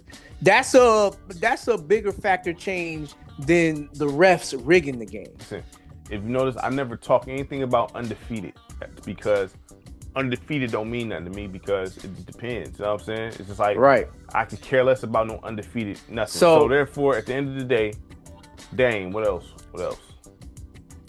If we swap, if in all them years, if you just take Steph off and put Prime Dame there, they still win. On each team that they put a chip on. I think Steph is better than Dame. I do think Steph is better. Do they? Yes or no? Do they win? I think they definitely win. I think they definitely win if you're talking about the KD team. So you don't think they win that first and the last? The first and the last one. Because that last one was against the Celtics. Yeah, the last one was against the Celtics. The best version of each player? Yeah. I think there's a chance. I think there is a chance. Because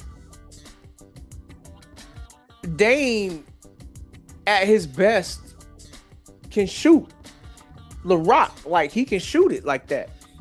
And you just essentially plugging him in situations where he's asked to shoot. Where he's asked to shoot the rock. Right. And it's like, okay. And Dame doesn't take as reckless shot attempts that Steph Curry does. And Steph Curry's shooting ability, like, allows him to do that. Like, Steph Curry can just cross half court and just jump and pull up and shoot. Dame do that mess. No, Dame don't just immediately cross half court and be like, and that's a regular thing for him. Dame can shoot from distance, but that's not like what he's looking for. Like, I feel like Dame is a more calculated shooter than in some situations than Steph. Steph is just like, I'm just so deadly, I'm gonna pull up from here because I just got the space. Well, okay, with the case of Steph, 3 points is 3 points, no matter how you put them on the board. Exactly. So just like a dunk and a layup. So right. Shot. So with Steph, only the reason why I cut Steph Bell with these shots, the shots he practiced, and he does. You don't think Dame practiced them shots?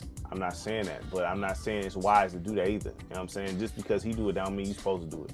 It's like Roy Jones. Just because Roy Jones have no defense, that don't mean you go in there with no defense. You're not Roy Jones. You know what I'm saying? So therefore, right, but like, it's still not wise for Steph to do it. It's not, but you know, he was winning with it. You know what I'm saying? Paid off. So at the end partially of the day, because of the league. The stuff we doing, it's kind of like the Tyrese thing. All that trash talk mean nothing when you get that far. You know what I'm saying? Right. So when Steph taking these bad shots and winning championships still, even winning the championship afterwards, right, with those same shots, right, he tells everyone to kick rocks. So what they got to say? Right. That's why Steph's heaviest ring is that Celtics ring. That's his heaviest ring. His heaviest ring is that Celtics ring. That's the ring that means the most out of all four of them. Just like LeBron's ring with Cleveland, that's the one that weighs the most out of all four that he got. Out of all four rings that LeBron got, that Cleveland ring is the one that rings that weighs the most. When people invalidate championships, that tell you how nice you is. Well, I mean, listen, look. When you a champion and they still try to invalidate the ring, that's crazy. You know It's just saying that. That's It's just crazy. saying no. Because look, the thing, I don't never fall into this category. I never fall into this category. People always like to fall into this. Like, numbers don't lie. People say that numbers don't lie. You're right. Numbers do not lie. But one thing that numbers don't do is they don't tell you the whole truth either. No. Numbers don't tell you the whole truth either. Numbers don't tell you how this ring came about. Like KD's rings. KD's Okay. rings. So that's another piece of a validation of the ring. Now listen, KD was the best player on the floor with these rings. You know what I'm saying? You're right. You're right. He was the best. He wasn't just chilling. You know what I'm saying? He was out there cooking, he had to. Because guess what? It was a lose-lose. No, if you had to do this, then how come you didn't do this when you was a wearing that lose-lose. Oklahoma City? It was a lose-lose. Because him going there, bad idea. Okay, cool. So now you go there, you better win. You know what I'm saying? Right. And he did what he was supposed to do. So he still get cooked for doing what he's supposed to do? Right. No, listen, look. No, we ain't gonna be soft on him and be hard on everybody else. About being soft on him. We ain't gonna be soft on him. We ain't gonna be soft on him. Go over there. No. Being soft on him? If you want the validation to be one of the greatest that ever played, forget your skill set. If you want the validation to be one of the greatest that ever played, you supposed to lead a team. You supposed to lead a team. You supposed to lead a team and be able to be like, look, this is my team. I led them here, and we won the championship. For you to be mentioned amongst the best of the best, KD should not be mentioned amongst the best of the best. Now, he could be mentioned amongst the best that we've ever seen, but not amongst the best of the best. Kevin Durant as the best of the best. There's a lot of people that mention him. Though. He's not tier 2. Yeah, you're right. He's a tier 1 guy. He's one of the best tier 1 scorers. Guy that underachieved. He's one of the best tier scorers. 1. A tier 1 guy that underachieved. In the books, he's a 2-time Finals MVP and a 2-time champion. So you can say that, but that's the books say that. That's what he did. You know who else got a Finals MVP on their record? Iguodala. Yep, and Jaylen Brown. So you're saying Jaylen Brown didn't deserve that? No, Jaylen Brown deserved his more than what KD deserved his. Listen, at this point, it don't matter. Like he should. That's why you saying this with a half smile, because you already feel this way too. You feel this way too. No, he shouldn't have went there, but he did what he was supposed to do. It's a lose. Once you go there, it's a lose-lose. If you don't, if he don't perform, then he gonna say, "Aha, Steph Curry carried you." Now, if he carried him, you know what I'm saying, because Steph Curry didn't carry them. He carried them. If you being honest about what I'm saying is this: if he didn't do what he was doing, then they'd say Steph and them carried him, right? Right, but he was the one doing. Man, he was cold over there in Golden State. But ain't nobody take that away from him. Look, you should not be only popping off when the world is perfect around you. He was popping off for OKC. They just lost. No. He messed up. He messed up in game. What was it? 6. When you get stripped, great players mess up, dog. You can pull up stuff on everybody. Okay, so why not? So what does that mean? So why not run it back? Why not run it back? I agree. I don't agree with him going there. Now the thing is this. With this Houston team. It's not like you was a LeBron James on Cleveland when the general manager refused to build a team around you and spend dough. Well, this is the thing with LeBron. LeBron James is mentioned. He's one of the best of the best. KD, right? You know what I'm saying? So, but you know, dudes, I'm just. Well, the only reason why I'm bringing that up is because people hold the decision against LeBron, which is teaming up with Wade and Bosh. I can see your point why you say what you say, but leaving Cleveland should not be charged against him. The way he left can be charged against, but leaving Cleveland should not be charged against him. I'm not saying anything. If you know the history of what was popping off, he should have left. Right. But You gotta just like listen. What him and Kevin Durant did the same thing essentially. Not exactly, no, because Bro, he teamed up with Dwayne Wade. leaving Oklahoma City is not the same as leaving Cleveland. No, I said essentially. At the end of the day, you went to a super team. Miami was not a 73-9 It don't matter. You teamed up with Chris Bosh and Dwayne Wade. That's what you did. You know what I'm saying? I don't care how you want to dress it up. You know what I'm saying? It's just the same. It ain't sandwich. dressing it up. It you is. can look at the records. Bam. You can look at what happened. Chris Listen, Bosh look, and we was talking all that stuff about Dwayne Wade when he won his championship, right? But notice when all those elements was gone, what was he doing? When cooked. all those elements was gone. Listen, when Shaq, Lonzo, Jason Williams, Gary Payton, Antoine Walker. have I ever once told you Shane Dwayne Wade Battier? is some leader? I never said that. Yes, you did. No, I didn't. Yes, you I did. never said that. When Yes, did I you say did. That? When? Yes, you did. When? You be talking about Dwayne Wade like he's a top.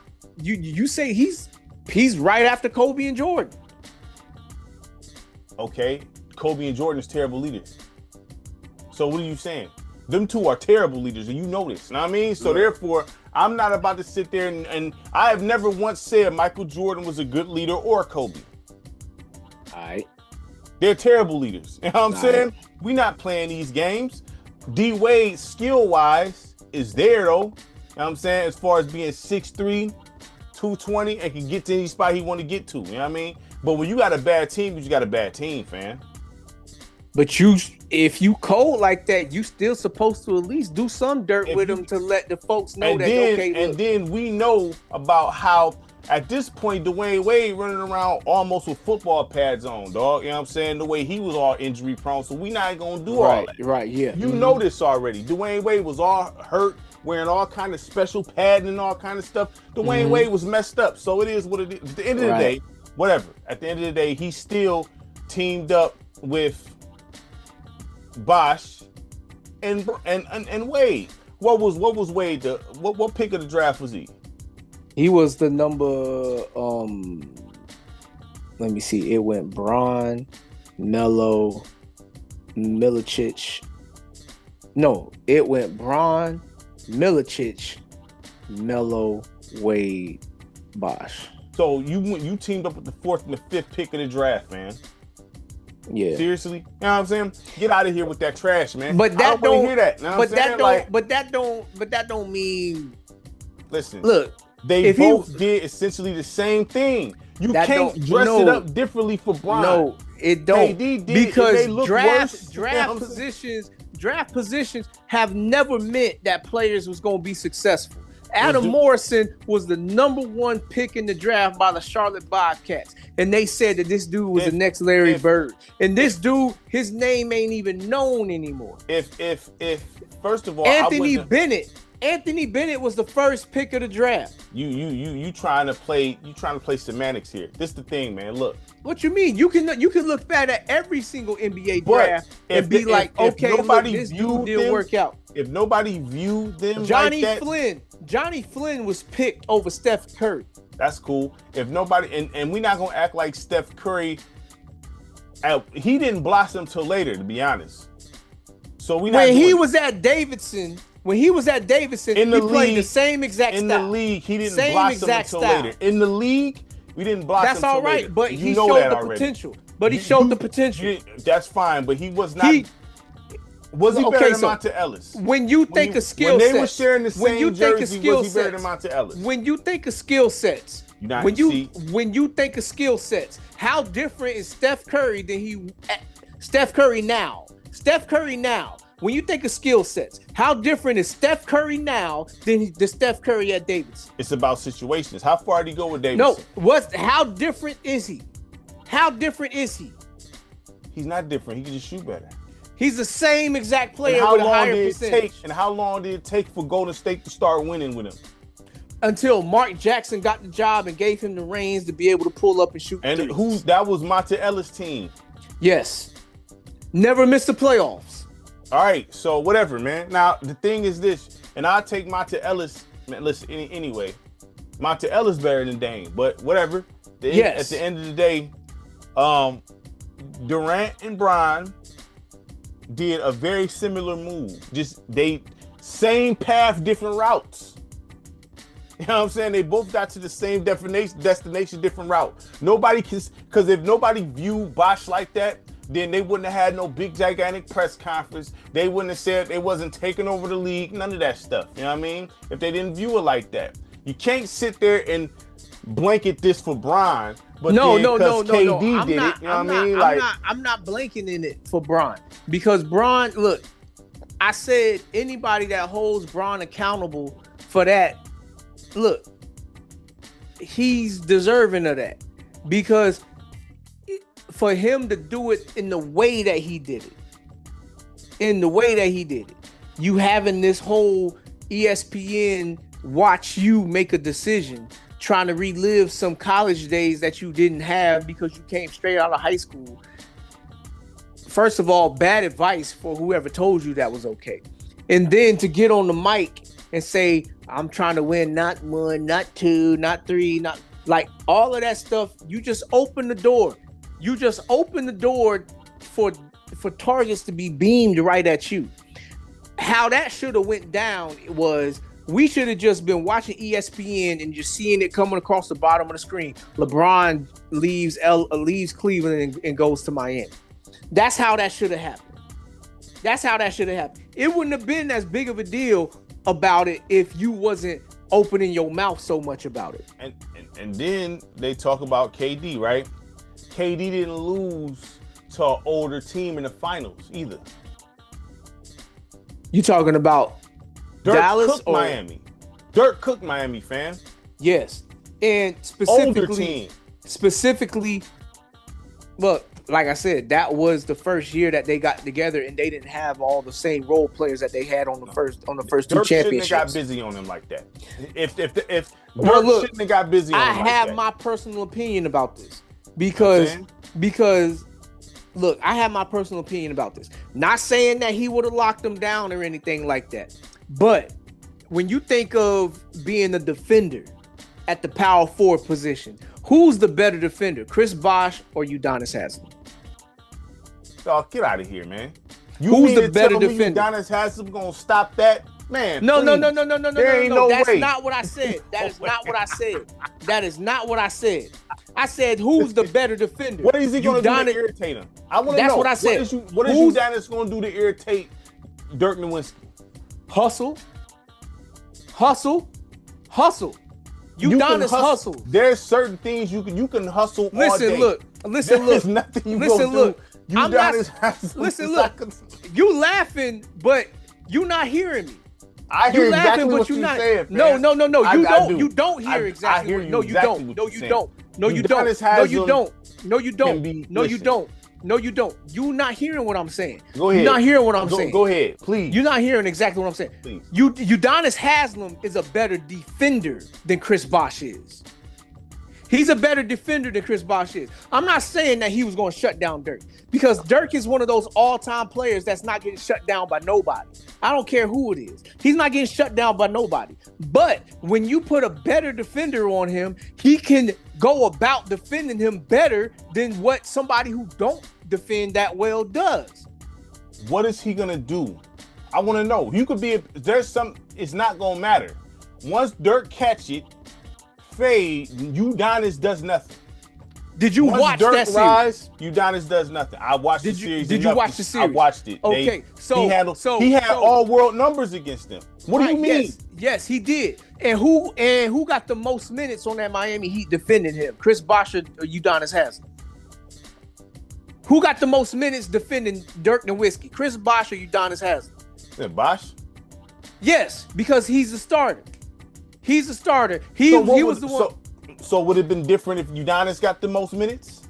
No, if you look at how it happened, whenever Udonis Haslem was guarding Dirk Nowitzki, it wasn't an all-you-can-eat buffet. It was more like you got to pick and choose how you gonna do this. Not that he's some elite defender, but because Udonis Haslem plays with a scrappiness to him, plays with a hustleness to him, he brings more to the table defensively that Chris Bosh just doesn't. Because Chris Bosh is a big three player. So Chris Bosh is going to have all the rope possible. He can mess up on defense and not get sat on the bench. But whereas Udonis Haslem, he's going to contest every shot. He's going to hustle after every rebound. He's going to make his minutes count for the little things. Okay, cool. So we watched Dirk Nowitzki. Okay? Yes. Contested shots mean nothing to him. You're right. But you know what I'm saying? You're right. There's a move he have that no matter how aggressive you is. But Dirk ain't gonna fade away with that leg from the 3-point line. He ain't fading away with that leg from the 3-point line. All he gotta do is pull up on you. What is you, the way his shot release is, how tall is Udonis? What, 6'9"? If that? Something like that. Dirk Nowitzki is 7'1". How tall is Chris Bosh? He's 6'11", allegedly. But the thing is, about 6'10", whatever. 6'10", whatever. It's not that there. much taller. Not that much taller. It doesn't mean anything. But he's more longer than him, though. It doesn't mean anything. Dude, Ben Wallace was 6'9". Ben Wallace was 6'9", and he was able to defend some of the best centers that this league's ever seen. I don't want to hear that size thing. I said this talking about aggressive defenders. Being aggressive. Hand in your face, a hand in your face, being in your grill. We gotta listen. We gotta. I'm gonna nip this aggressive talking to Bud here. Just because you aggressive and be hacking, that don't mean it's cold defense. Udonis that don't mean that. He's not a hacker. Udonis Haslem ain't no hacker. Being extra aggressive. He's not a hacker. Nothing. You know what I mean? He's not a hacker. And I didn't say aggressive. I said hustle. You hustle, aggressive. No, they're not. They are not the same thing. They are not the same thing. Is Udonis not aggressive? Not the same thing. Is Udonis not aggressive? As a defender? Udonis, his whole personality is aggressive. He's aggressive on the floor. Even on defense, he's aggressive. You know this. He hustles. He's an aggressive player, dog. He don't quit until the whistle blows. He don't quit until the whistle blows. You don't have to quit. It's the same thing. Okay, just like boxing. You don't have to quit. Chris Bosh, if he sees the ball bouncing out of bounds, he's not going to chase after that and try to save it. Udonis Haslem is talking about defense. I don't care about that. These are the little things that matters that can extend possessions or cancel possessions. Listen, people. There are certain defenders that is hustle guys and aggressive, but it's like, okay, what does that mean? You know what I mean? Because just because you just waste the energy at this point because you still getting cooked. You know what I mean? Listen, at the end of the day, if you watched the series, you seen that Udonis Haslem defended Dirk Nowitzki better than Chris Bosh did. You acting like Dirk was bricking shots when Udonis was on him. I didn't say that he was bricking shots. I did not say that he was bricking shots. You could put Udonis on him. You could put Bosh on him. You could put Brian on him. I don't care who you put on him. Dirk was doing the same thing. No, he wasn't doing the same exact thing. Because defenders determine how you're going to go at him. Defenders determine how you're going to go at him. You ain't going to go at every single defender the same way. That's what greatness is. So okay, you ain't gonna go at every single defender the same way. So okay, he would have got it a whole different way. So if I'm looking at a defender and just because I'm gonna take the right away, okay, I'm gonna go left then, fam. Or I'm gonna take the left away, I'm gonna go right then. Or I'm gonna stop this, okay, I'm gonna counter you. What does that mean? And that's you why still not stopping nothing. And that's why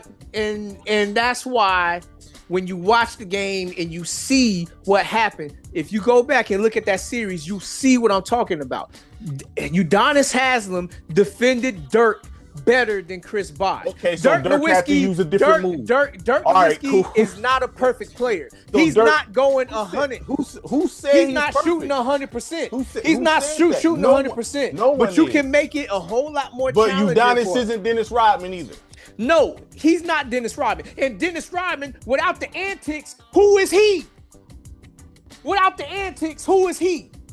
What you mean, who is he? He an all-time defender, dog. Are you serious? Without the antics, who is he? Because Dennis Rodman, he's an undersized defender, great rebounder, elite defender, right? But he also would still have issues guarding some elite talent if he wasn't doing antics. Every single series of Dennis Rodman post Pistons. Every single series of Dennis Rodman after he left the Pistons was full of antics. Tripping over Karl Malone, pulling, messing with people, doing that gay stuff, just to mess with folks. That ain't defense. That ain't basketball. That ain't basketball. But yet they allowed it in the NBA though. Yeah, all right. But at the end of the day, yeah, I know you got on that one. Got on what? Watch the games. Antics, dog. Look, I'm not taking away from Dennis Rodman. Anybody that got elite defense, but he had antics to his game. Just like Ron Artest had some antics to his game. He the only player that's on film pulling down another player's shorts in the middle of the game to make a defensive play against Paul Pierce. Nah, that series you talking about against the Celtics, right? Yeah. That series they both was on trash. But when I was talking about Ron Artest, he's one of the rare players that can actually lock you up playing clean without fouling. Look, man. Look, like I said, he's on tape. He's on tape. He's on tape. Listen, he's on tape. Bowen is dirty. Ron He's Artest, on tape. Listen, pulling down some shorts, dog. I seen that when they was wrestling. Shorts. They both was on garbage. You know what I'm saying? At the end of the day, cool. You know what I mean? Whatever. But as far as clean defense, besides Shane Battier is probably Shane Battier, Tony Allen. Shane Battier is one of the cleanest defenders I ever seen. Still got cooked. Okay, it's Kobe. What you want to do? It's Kobe Bryant. It's Kobe Bryant. I don't care who you put out there on Kobe. Right. Who's stopping Kobe? He got a counter for everything. There's certain things that you just can't do. You know what I mean? Just because you make somebody work and they still score on you, that don't necessarily mean. There you go. That's the key word. Make them work. If they don't run out of energy, what does that mean? Listen, look. When you... All right, look. What does that mean if they don't run out of energy? I gotta break this down. No, you don't gotta break nothing down because... For you, Udonis Haslam's case, if that was the only thing that he did was make Dirk work for everything that he had to get, that makes Chris Bosh deadlier, that makes LeBron James deadlier, and that makes Dwayne Wade deadlier because they don't have to work as hard to get their offense because they know that one, Dirk Nowitzki gonna have to work for everything that he got to get. So why did they lose? Why'd they lose? Why'd they lose? Yeah, why? Well, that was just one of the reasons. The main reason why they won is that they didn't have no established role amongst the big three. They didn't know who was going to be the closer, whose team it was. That's why Dwayne Wade came out on record, on video. You can hear him say this. You can pull up the video of him saying this. He said, we're going to go as far as LeBron James is going to take us. So I have to pass the reins to him. Corner three. No, don't even try that. Because if you watch the last, 3 to 4 minutes of the game, LeBron James made every winning play for the Miami Heat. Ray Allen just made the shot. If Ray misses that, what happens? If Steve Kerr misses a shot, what happens? If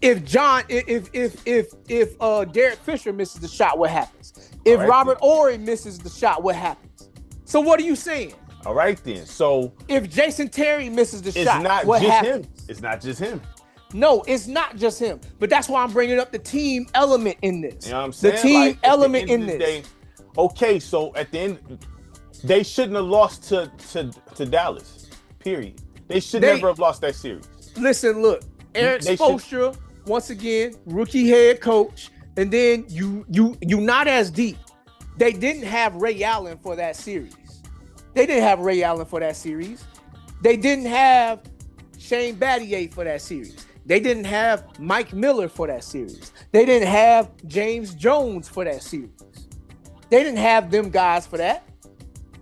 So they get a pass for losing against Dallas? I'm not saying they get a pass. But what I'm saying is the elements that was there when they won wasn't there when they lost against Dallas. Mm-hmm.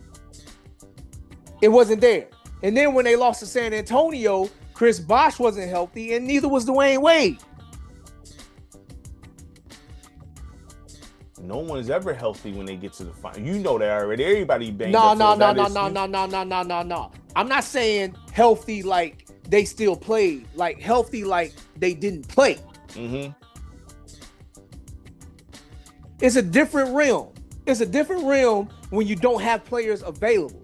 Because Kyrie Irving, he played game 1 of that series against Golden State, but he didn't play no other game.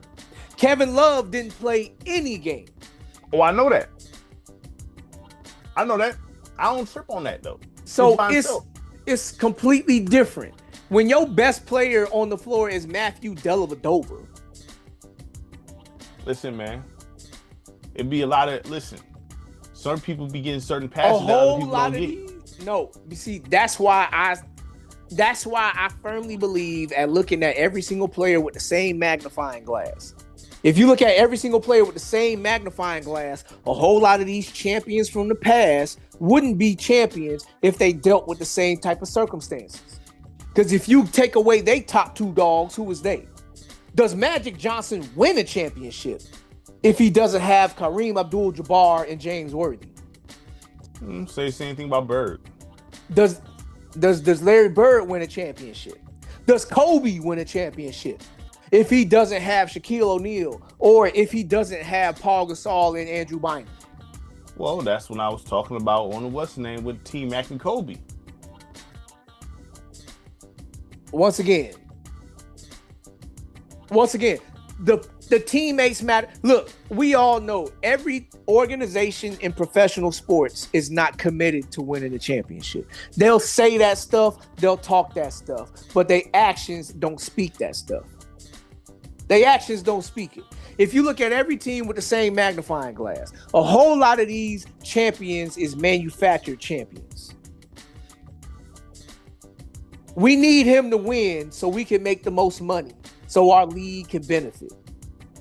It's business.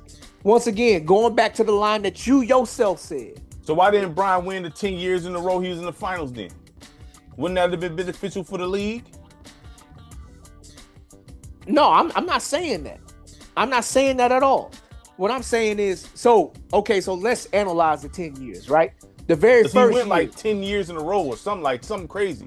The very first year, he went to the finals with Boobie Gibson, Mo Williams. Against the Spurs, yeah.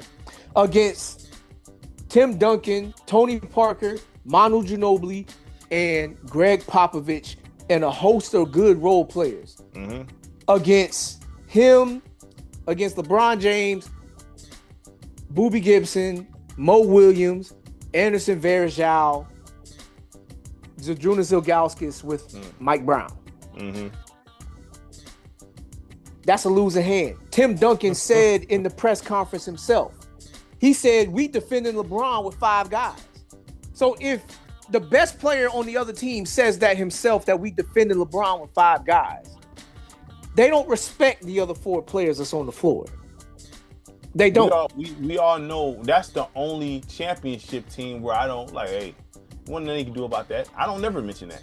Now, right. Now, next, you know what I mean? Now, the next time LeBron made it to the finals was with the Heat. The first time with Dallas. We just went over this. So we don't need to rehash that. Then, well, actually, that was the next 4 times. He beat Oklahoma City, young, inexperienced, Kevin Durant, Russell Westbrook, James Harden definitely didn't show up at all. Mm-hmm. At all. Jeff Green, Serge Ibaka, Defensive Player of the Year. Loaded squad. Kendrick Perkins was on that team too. And then the year after that, they beat San Antonio Spurs. Mm-hmm. Kawhi Leonard is there, and he's like becoming, but he still beats Tim Duncan, Manu Ginobili, Tony Parker, Greg Popovich. Yep. Then in the very next year, he loses to the same exact team, the Spurs. Mm-hmm. Then he goes to Cleveland. Golden State all 4 years. Plays against Golden State all 4 years. Mm-hmm. First year, no healthy Kyrie or Kevin Love, and keeps the series competitive enough to where folks is watching this. Because they was like, oh man, there's a chance that he can actually do this. Then the very next year, healthy Kyrie and Kevin Love, 7 games, wins it. Mm-hmm. Then the very next year, goes back with the same team, but Golden State acquires Kevin Durant. So the next 2 years is Kevin Durant, Steph Curry, Klay Thompson, Draymond Green, all in that versus him And then let's not forget Kyrie left the 4th year. Kyrie left the 4th year. That was the infamous meme where LeBron James is looking at J.R. Smith like, why didn't you put the ball up in game 1? Yeah. Infamous one, right? Yeah. So he goes to the finals that year. And then he loses that year. He leaves Cleveland again. He goes to LA. That's the next time he makes it to the finals. He wins it. It's in the bubble. People discredit it. Which is, I don't know why, because if you're gonna credit a loss against him in the finals, then you need to credit the win too. Because it's not like he beat some scrub teams, and it's not like those teams was out there just trying to let LeBron win. You can't charge him for who he's playing against, because if you're going to charge him for playing against the Heat, then that same theory needs to go against Jokic in his ring. Because for Jokic to get his ring, he played against the Heat. I don't think anyone be trying to gas up that. And then he doesn't make it to the finals after that. He hasn't been to the finals since the bubble. So to compare him to what Kevin Durant did, it's not the same. It's not the same. It's similar, but it's not the same. It's not the same. Because every team LeBron joined, when he came to that team, they was not contender-worthy teams. Miami, when he went there, was not a contender team. They was not contending. When he went back to Cleveland, they was not contending. They was picking first in the draft. When he went to LA, they was not contending. They were still young with Lonzo Ball and Kyle Kuzma and Josh Hart and them. So he turned these teams into contenders. I mean, I don't know what else to say. It's like, and I don't really care for defending LeBron James like that, because LeBron James is not my guy. I just step in when I hear people say stuff that doesn't make sense to me. Like what? What? That? I mean, listen, at the end of the day, you know what I mean? If you got on the plane and get somewhere faster than me, we still got to the same spot. What does that mean? I don't understand what that means. What you just said. You don't gotta understand it. I said it.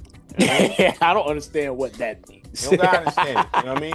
You can get somewhere quicker. You know what I mean? Different route, same destination. It don't matter. Listen, the criticism that goes against Kevin Durant is this. He was down talking people for going to teams to make things to get themselves in winning situations.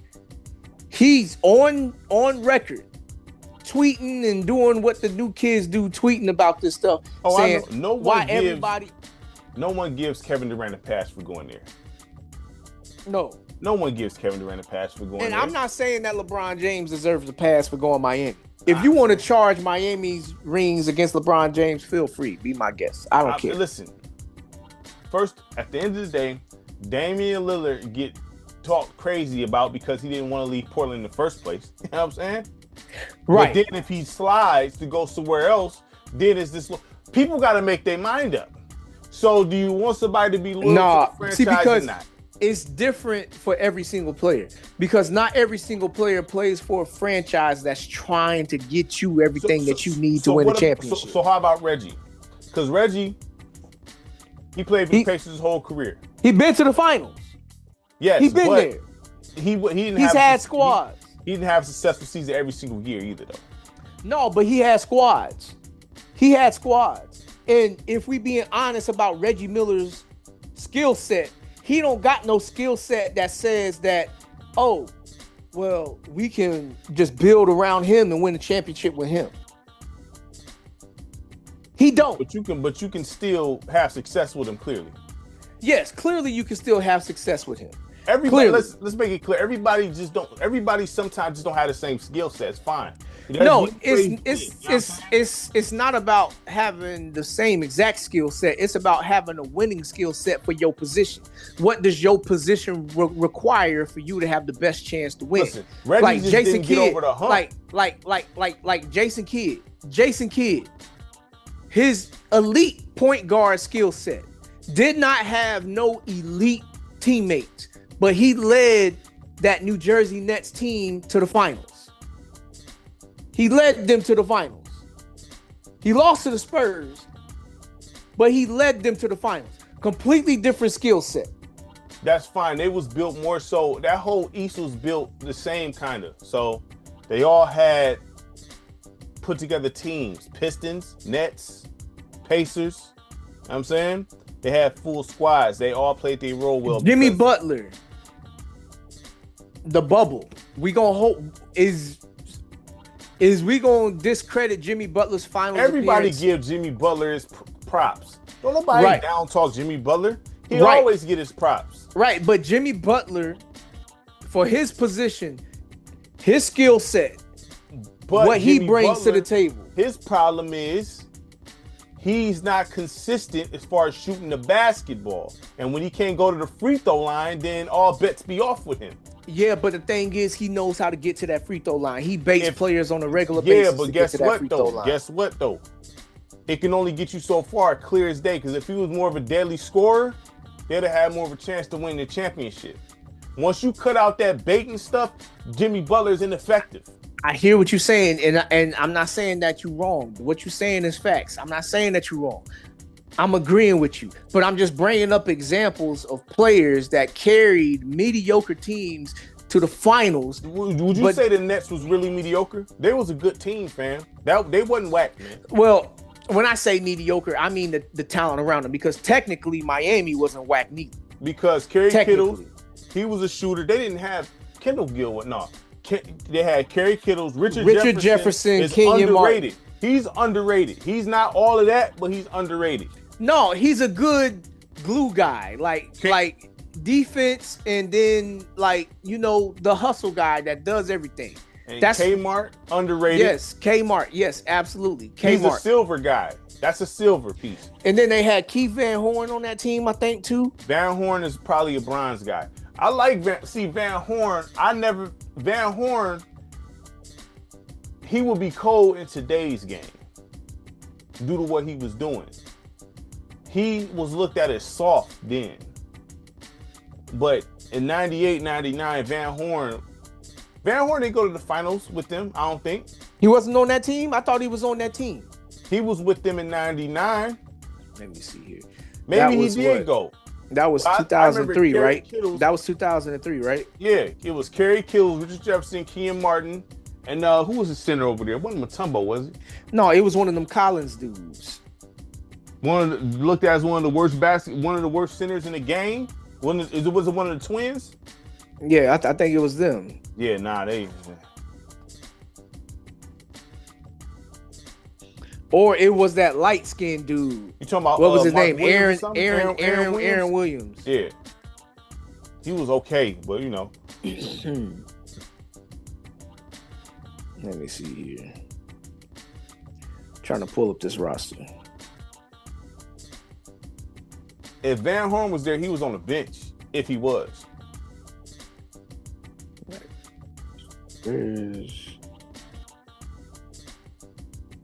They not pulling up.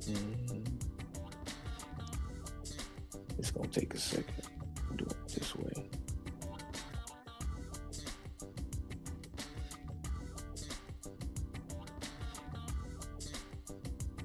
Because that was 2003, 2004, right? Or was that 2000? That was 2002. They went to back-to-back finals. So I'm seeing when he left.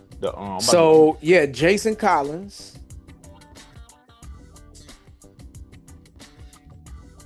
They said they got Alonzo Mourning on that team. Yeah, I remember he went to the Mavericks. I remember that. Aaron Williams. I remember Aaron Williams. Brian Scalabrine. He was with the Knicks, man. No, he was with Okay, so he left the Nets like I thought. He left the Nets after 02. He was in Philly in 02-03. Okay, then he was with the Knicks, Bucks, then in his career in Dallas. Let me see. Finish. Okay. So he wasn't on that Nets squad when they went to the finals. He wasn't on who? Alonzo? Van Horn. Okay, yeah. I know he played for them. I just don't remember if he was on the team. Yeah. He was with He was with Jason Kidd for like a season, I think. But then Let me see. The year before, Jason Collins, Chris Childs, but he ain't getting no minutes over. Oh yeah, that's right. Dikembe Mutombo too. He was there, but he didn't play every game. That's another player that didn't play every game. Mm-hmm. Dikembe Mutombo, and that was a younger Dikembe Mutombo. Yeah. Yeah, so he like this ain't a roster that says no. finals. I mean, no. This ain't a roster that says finals. Nah, but the East was built like that though, because the Pistons, you would think that the Pacers. See, but the thing is, but the point that I'm making is that like these are players that was able to carry. I ain't gonna say nothing, but a non-championship roster to potentially winning the championship. So my question is, and that's where players like Kevin Durant, you should have been able to do that. You should have been able to do that. It shouldn't have took you going to a championship roster to get you a championship. Well, I'm gonna say this about Kevin Durant. It's not like he isn't capable or wasn't capable, because he's been to the finals already in the West. And they went through a gauntlet to get there. With a built roster.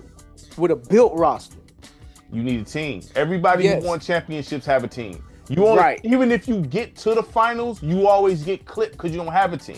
You have to have a team. Exactly. Period. That at the end of the day, I don't know how you slice it. You gotta have some dogs with you. Same thing.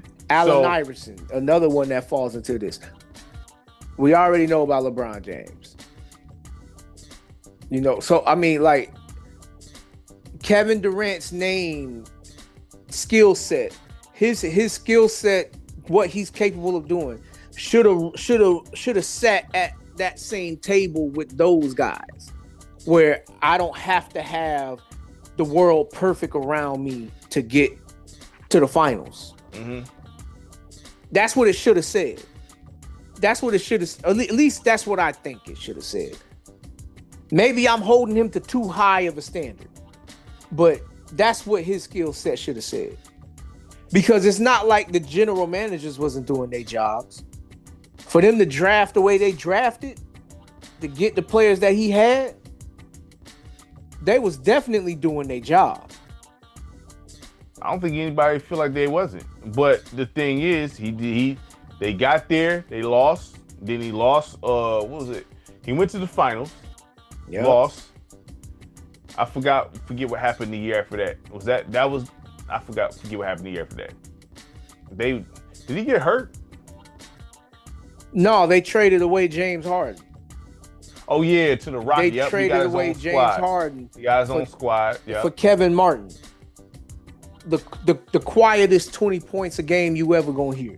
Kevin Martin is underrated too, on top of that. But how? Kevin Martin was nice, fam. He was a role player. And you talk about James Harden, he was doing this his whole career, not showing up in big games. So right, yes, you know what I mean? Right. But you know what I mean? So you got James Harden in the finals. He did nothing. You know what I'm saying? Yeah, so absolutely. He's good in the season. Kevin Martin, was he already shot at that time? Kevin Martin's best years was at the Kings. Yeah, that's what I was gonna say. His best years was with the Kings. And look, Kevin Martin, even his best years with the Kings, his 20 points, you didn't feel that in the game. It just felt like a casual 20 points. Well, the Kings wasn't. Kevin Martin's a role player, so you put Kevin Martin on the team. Good Kings Kevin Martin on the team where you dish, fine, but he's not a guy. I never looked at Kevin Martin as a dude that's but he can get. Kevin Martin was nice. He was efficient. You know what I'm saying? He's one of them. You need them guys for winning teams. Yeah, but you need him to come off the bench. You don't need him to be no starter. Who was gonna start over him with Sacramento? I'm not talking about that Sacramento team because, like you just said, the Sacramento Kings, they wasn't good.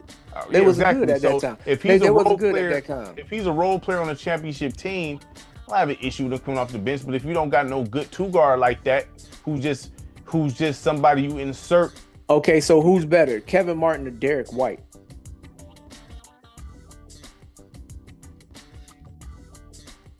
Offensively, clearly it's Kevin Martin, but Derek White plays defense better, and he can shoot a little bit. So if you weigh that out, Derek White.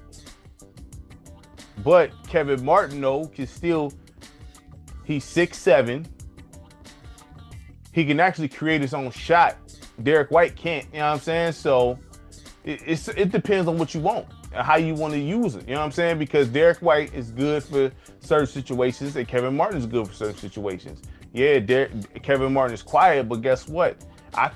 If a play break down, Kevin Martin can create something out of that, you know what I mean? Yeah, but get it off the dribble. But if you got a championship caliber team, Kevin Martin ain't the guy that you trying to give the ball when the play breaks down. When the play break down, anybody can get the ball. You need somebody that can score when the play break down. Yeah, but when the play because break Derek down, White doesn't hit some wild shots when the play break down. That's fine, but like he didn't hit no shots when the play broke down when it mattered.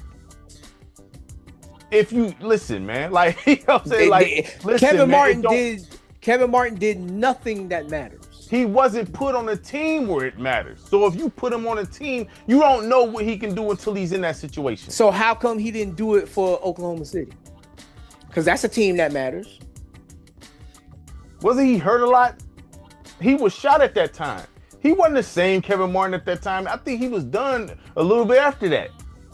So what you're saying is the general manager traded James Harden away for financial reasons. Everybody knows that. Everybody knows that. That's a dumb move though, because you could have got better than that. But everybody know that. James Harden wanted to get paid more money. You know what I'm saying? James Harden was okay coming off the bench, being the sixth man. He said that. But they didn't want to pay him. They didn't want to pay him. And it's not like they couldn't afford that. They could have paid him. They didn't want to pay him. Kevin Martin, that wasn't the same. That was not the Kings Kevin Martin. You know what I'm saying? Right. Yes. Because mind you, this was what 2000 and what year they go to the finals? The Thunder. LeBron won his first ring in what? Was it 2012, 2013? Right. So, yeah, that was after Kevin Martin. Yeah, nah. Yeah. And then on top of that, you know, when you got you got two dudes that don't distribute. So Russell Westbrook, Kevin Durant is not distributors. All right. So with a guy like Kevin Martin, you need an official point guard for him. He can get the ball off the dribble, but he not running the ones. So if he had him an official one, he can move off the screen, do what he do, because they're gonna find him. Kevin Durant is not gonna find Kevin Martin, neither is Russell Westbrook. But they made it to the finals without a distributor. And look what happened. They lost. Yes. You can get somewhere. But part of the reason why they lost though is because they still young. Like even though they made it there, they still young. And maturity levels. You know what I'm saying? Not playing how you can only get somewhere so far not doing things the right way. You can only get so far not doing things the right way. Until you bump into a team like that, because at that point in time, Miami was able to fill out they role player roster. And they had it, and they was fundamentally, like you said, they didn't have all the pieces intact when they lost to Dallas, right? Right. So whereas Dallas had two lineups, two full starting lineups coming off the. So the Thunder's problem, because Rick Carlisle. I get the youth thing, right? But you can't use the too young situation when you went through the gauntlet of teams you beat already. You know what I'm saying? And got to the finals. I hear what you're saying there, which is that's valid. That's valid. But you know, because they just lost the year prior to that, a heartbreaking loss against the Lakers. I remember it was because they almost beat the Lakers. Yeah, I remember that. But you can only, it's like boxing, it's very similar. You can only get so far without having the fundamentals down. You can only get so far. You're gonna hit a roadblock. Same thing with basketball. If you don't have a distributing one and people playing their correct position, you're gonna hit a roadblock and you're gonna lose. Well, in this day and age, that they kind of flip that, and if you don't just have a distributor, period. Let's just put it that way. Because Thunder is more built traditionally. This Thunder team now? Yes. They have a complete basketball team. This Thunder team, I say the Pistons, even Orlando.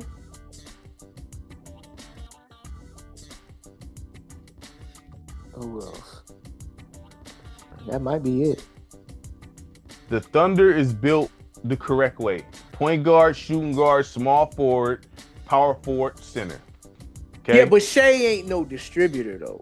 Like, no, even though he gets like he ain't no distributor. Like, no, they just play well as a collective. Like, yeah, they whack as like kind of like people, like they seem like kind of like corny and stuff like that. But like they all are like on the same page with each other. They play the game correctly. You know what I'm saying? They play the game correctly. I'm not sure if I'll even give them all of that. Like, because out of all the championship teams that we've had, like this is like the wackest one.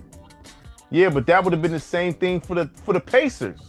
It definitely would have been the same thing. But this is the thing though. They're built. They play the game. They play a traditional style of basketball. They have a system. They run plays. They play defense. They play off one another. They do all that. Both teams. They have similar play styles. Yeah, it's just that everything that Oklahoma City, like everything that Indiana got, Oklahoma City kind of like one up on them. Because like, I don't think like, so individually,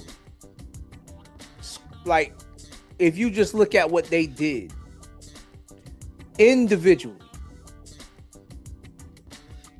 would you say Shea is better or that much better than Tyrese Halliburton? I don't think Shea is all of that, but at the end of the day, the fact of the matter is Lou Dort and all them, they all complement each other well, dog. Lou Dort, Alex Caruso, like them two players won Oklahoma City some games. But the thing is, they have a team. They not weak in no area like that. So I mean, no, they not weak. They more completely built. But that's something that the West, that's a hard team to deal with. Like you can't West just always did that better than the East. The West always built teams, while the East always like just tried to live off a superstar. This is the prime example because this is how arguments be made in sports. Well, this person, okay, cool, but this team here, whole complete team, 1 through 5. You know what I'm saying? I don't like the Thunder personally, okay? But I realize that's a tough team to beat, and they're gonna continuously be a tough team to beat. It's just what it is. You know what I'm saying? So hard, as long as that team stay together. I'm not saying they're gonna win no championship every year, even go. But you're not walking into OKC thinking you about to get an easy win. No, you're not. I mean, you got to circle that game on the schedule, fam.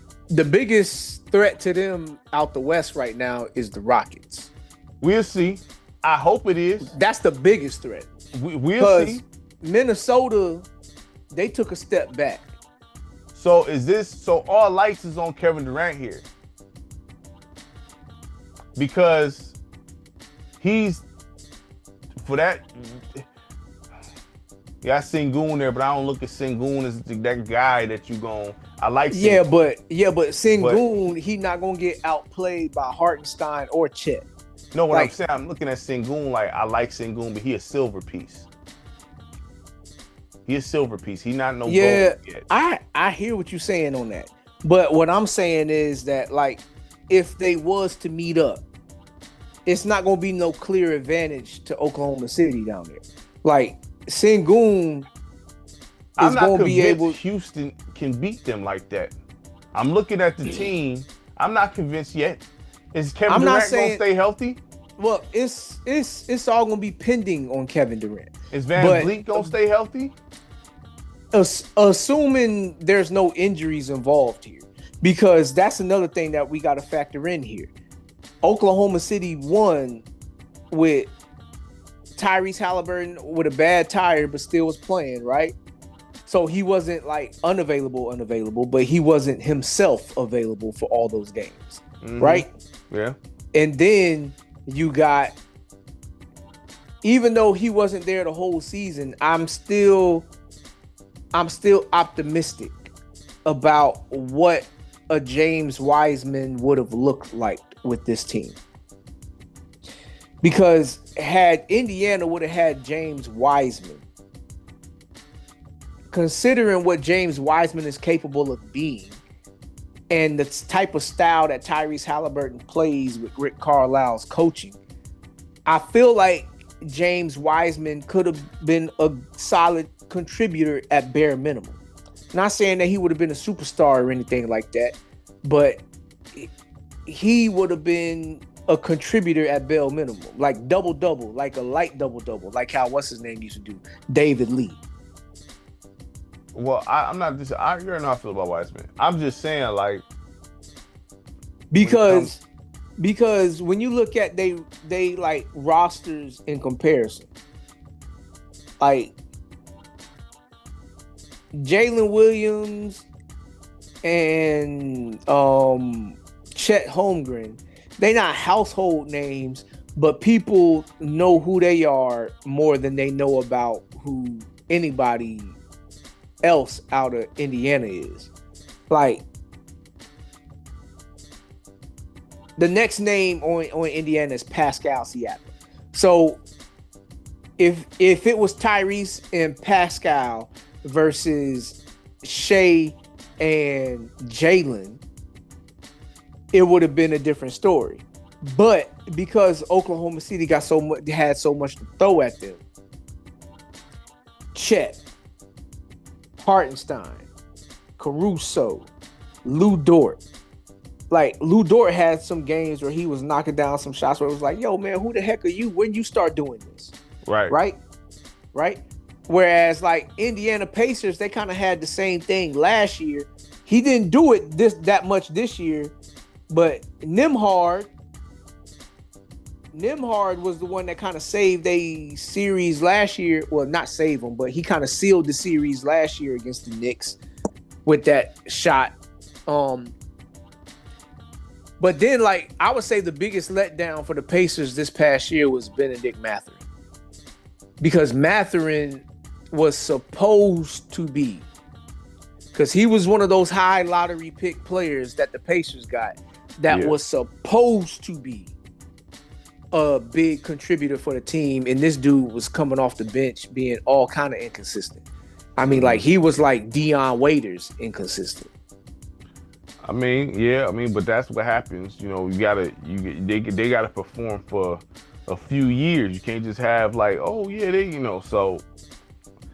Cause I remember in that series where everybody was like, oh yeah, he about to be, and then he didn't really do nothing. He ain't do nothing. He only had like one good game in the series against the Knicks. Outside of that, it was like you didn't hear from this guy.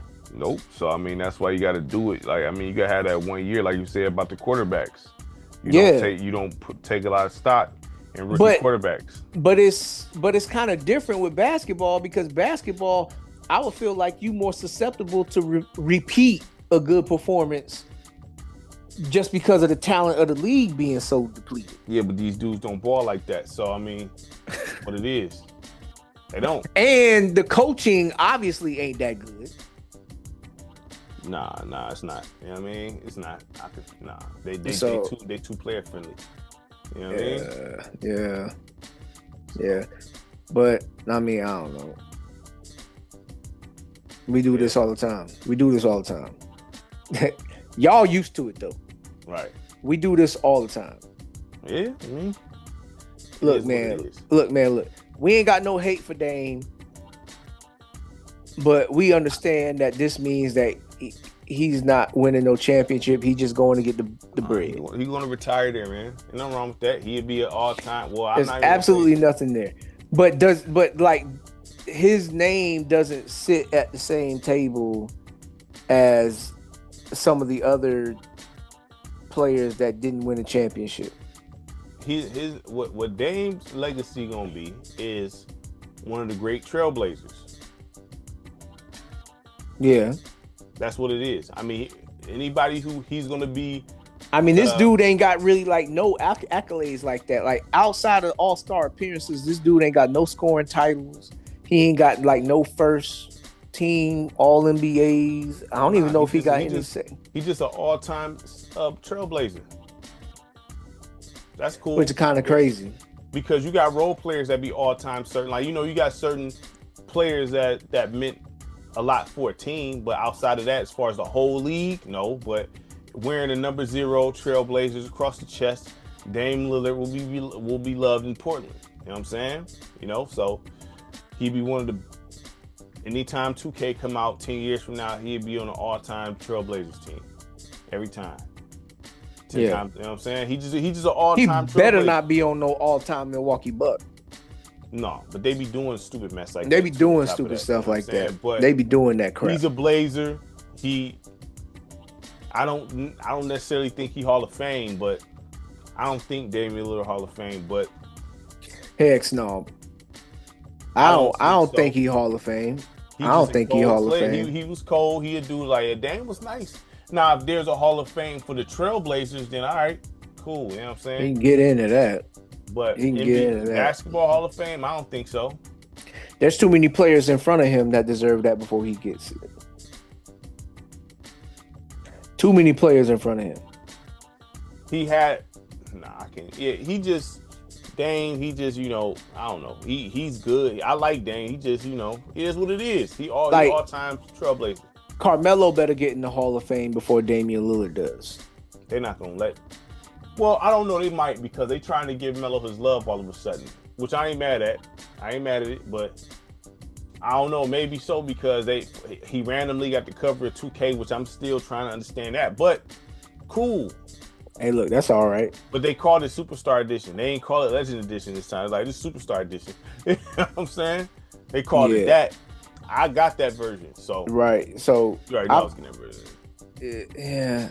I got that version. But and then Angel Reese gets the females. They was mad about that, which to me actually this year makes sense because she's having a better season than the old girl. You know so I don't know. I was thinking about this earlier. Because I haven't played with the females on 2K, so I don't know. It's hard to play with them. It is. They miss too many layups. I'm playing through a season right now, dog. Like, they miss when I say they miss layups, you have to.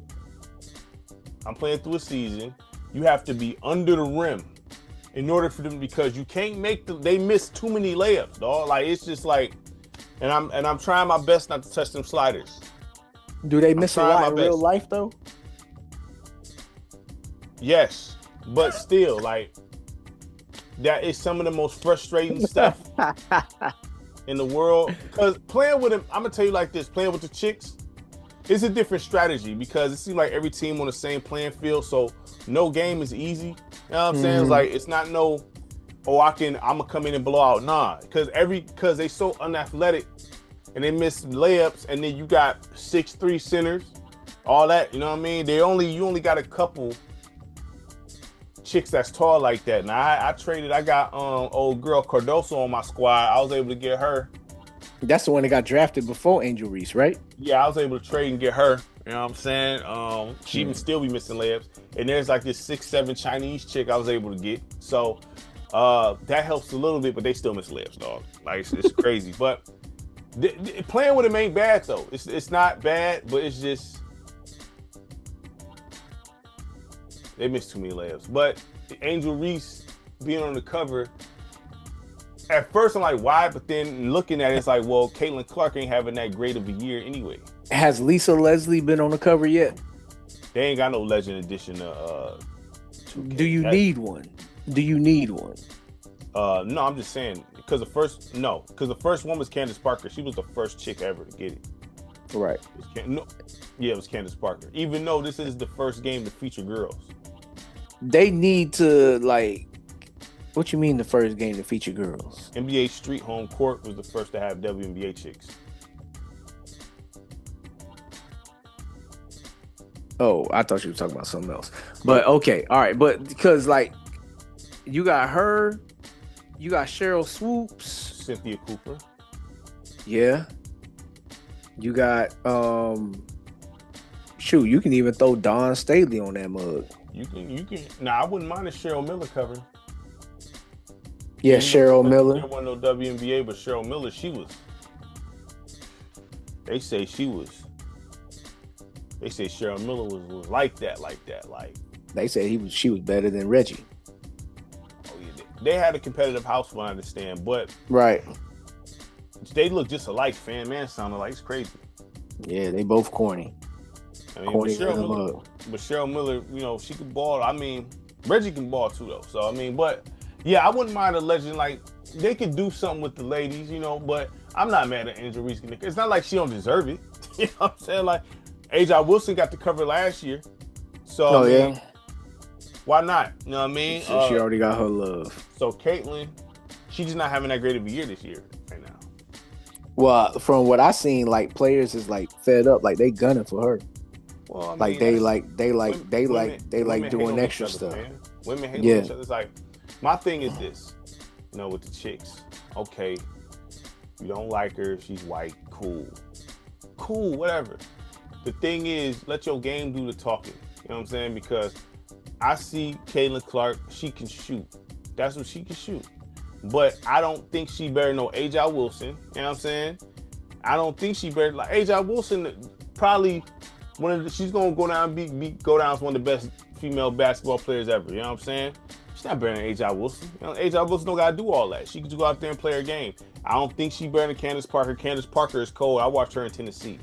Candace Parker was cold. You know what I'm saying? Right. She don't got that. She could just shoot. You know what I'm saying? But they better get their stuff together because Juju gonna be coming in there next year. Well, she not gonna be better than Juju. Juju, she did. What was that? Juju, injury? She tore her ACL or something. Yeah, she tore ACL. But Juju, I see why they say female Carmelo. I get it. You know what I'm saying? Mm-hmm. But her style, it's just, you know, they hating because she white.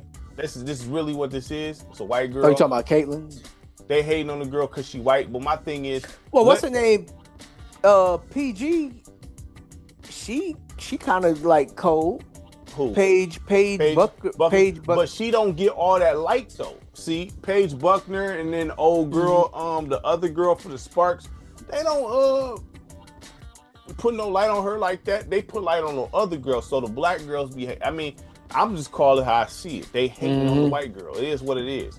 I feel like I feel like they trying to force some sort of Larry Bird versus Magic Johnson type of thing with the females. Yeah, but these females, they're not even moving logically. Just let it happen. Because it brings y'all more money. Right. Why are y'all trying to injure the meal ticket? Just play basketball. Right. She's bringing light, not handle your business. Yeah, and don't be complaining about having a full house. Seriously, why are you hating? You know what I'm saying? Because you know the views for their All-Star game. Listen, dropped. The WNBA has been funneling money from the NBA for how long? Like they have not been having. They have not been having success to the point to where they don't even have. Because I was surprised, honestly, when they did put the WNBA in 2K. I'm like, well, what about the WNBA don't have their own game? They funneled it in 2K. You know what I'm saying? Because they wouldn't nobody go buy no WNBA. WNBA is its own game in 2K, literally. You know what I'm saying? So the thing is, like, y'all got a chance to actually break off of that. You know what I'm saying? If y'all just let this happen and stop hating, all y'all gotta do is play. That's it. Yeah. All y'all gotta do is play. Why are you hating? You know what I'm saying? Like, okay. Well, you know, females, they want attention. I know, but don't need to hate on the meal ticket. You know what I'm saying? Why are you hating on the money? That's like asking a dog not to be a dog and a cat not to be a cat. You hating on the money. You complain. This is the thing. What confused me about the WNBA players. I'm trying to be open to it. You complain about viewership. You want the eyes. You complain about not making the money. The guys making all this stuff. Da da da da da da. Now you getting light. Now you got to, because this is what happens with the guys. You got one guy who bring all the light.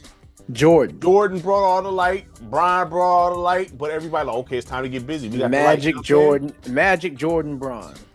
Would you say football there's one player that bring all the light, or would it be a team that bring all the light? In football, they more so driven by the team. There was players that was hated. There's franchises that's hated.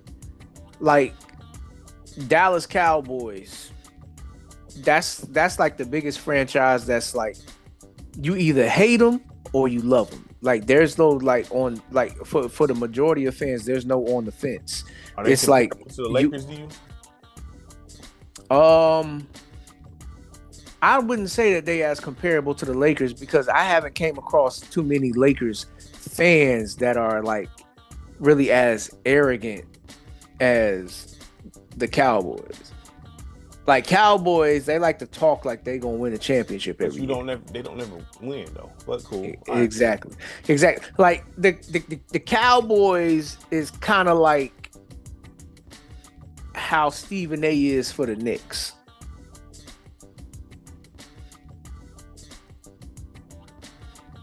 Like that's kind of how they is.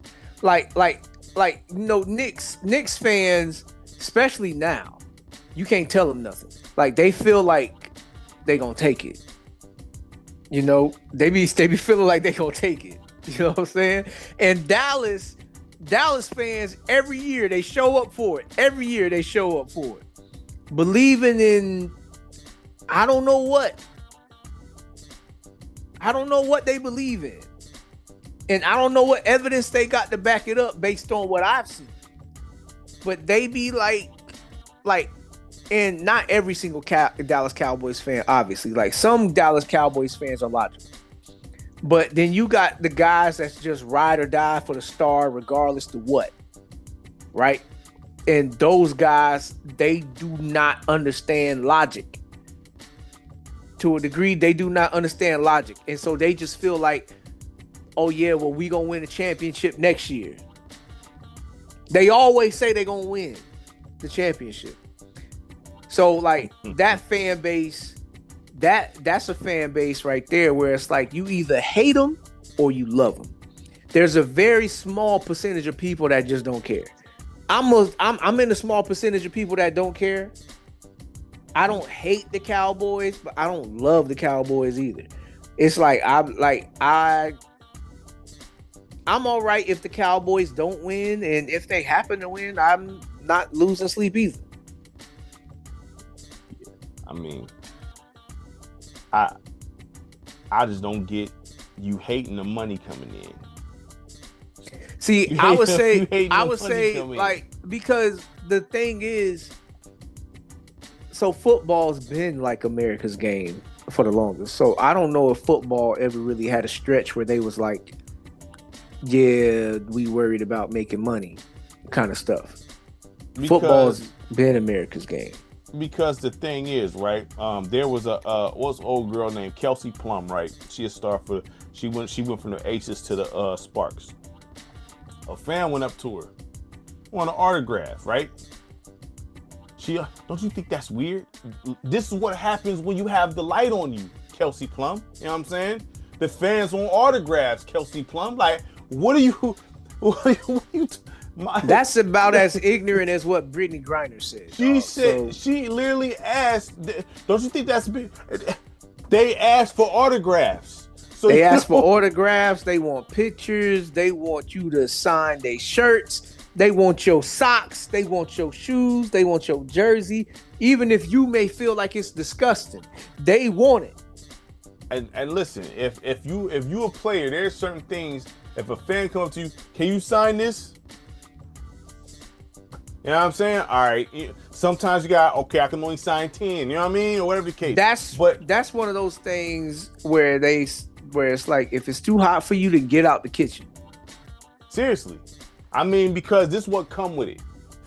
Y'all, the WNBA, this is probably about as hot as the before. Now the WNBA used to be popping back then. When the Sparks was around. Yeah. Well, it's kind of like the talent. Well, we had some dogs back in the day in the WNBA, dogs. Right. You know what I mean? But, so I can't say the talent necessarily the same. You had some cold chicks though, you know what I mean? But y'all complain, this the problem with the females when it comes to basketball. Y'all complain so much. And then when y'all get it, you still complain. Dog, are you ever happy? Like, you got what you asked for, but you still complaining? Dog, that make people not even want to watch. Like, I ain't gonna watch then. Since you want to complain.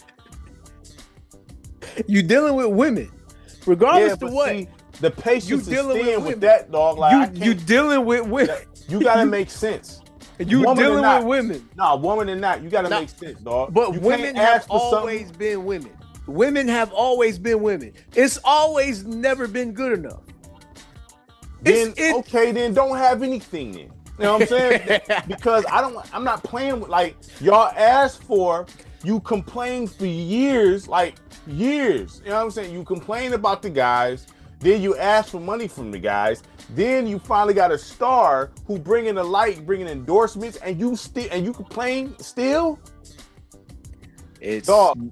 Look, change the channel. I'm changing the channel. Dog, look. Change the channel. I don't want to watch now because you complain too much. You asked for viewership. You getting viewership.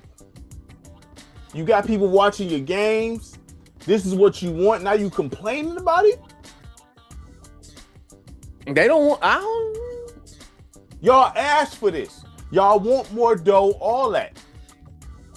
You complain about it. You got the golden, you got your first, like, national star. You know, because you literally, Caitlin Clark, national, people love her. You know what I'm saying? Mm-hmm. You got her. Then you got Angel Reese.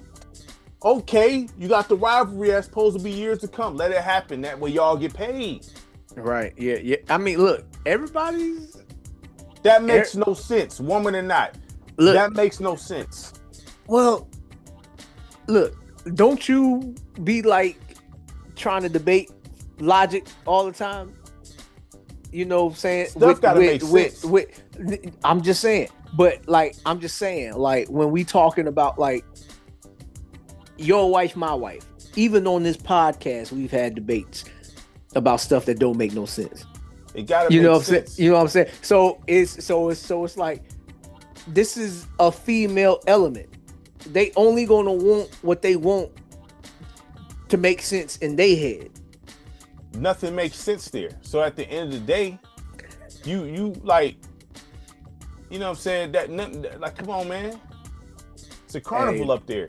Like, what are you talking about?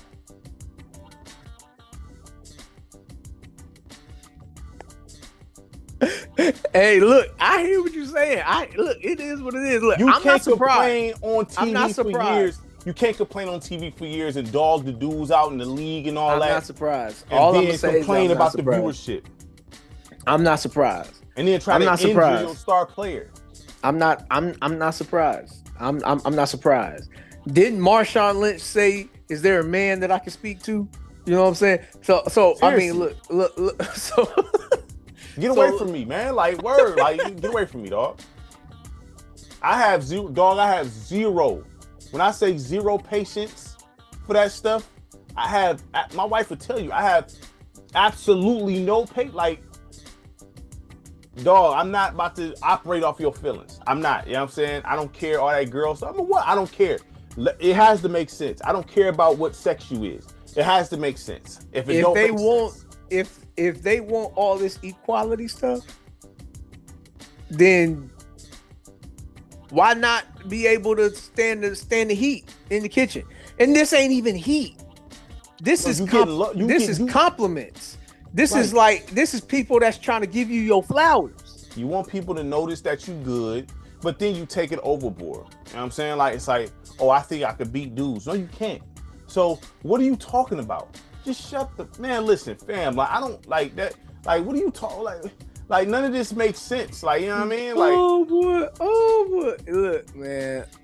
Look, I I mean, part have of it, absolutely no patience. part of it is this generation.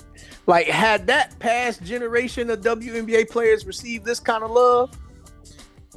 Well, they when they first came out, Cheryl Swoop and them, they were sold out. Right. Cynthia Cooper and all them, they arenas Right. was full. It looked like NBA, but they wasn't talking that crazy stuff either. So, hey, I mean, what can you say? I mean, look, I don't know. Nah, stuff got to make sense. Nah. Not for them. Not for them. That's why I can't. That's why I can barely have conversations when it comes to females in certain senses. I can't communicate like. I have to. It has to make sense. Well, I might feel. I don't care about your feelings. I care about the facts. The facts have to land. I don't care nothing about feelings, because people in prison because of feelings. You know what I'm saying? Feelings got people life sentences, got them killed. I don't care about feelings. I care about facts. You know what I'm saying? Period. Point blank. I don't know what to tell you, dog. Like, this has been what the female has been. That drives me, fam. Listen, that's not every single one of them. I know, but the strong majority. The biggest pet peeve. That's like the biggest pet peeve of mine. The biggest, I mean, all-time pet peeve. If there's anything when somebody it don't make sense, man. Make it make sense. I don't make it make, because come on, man. You can't ask for something and you get it and complain still. That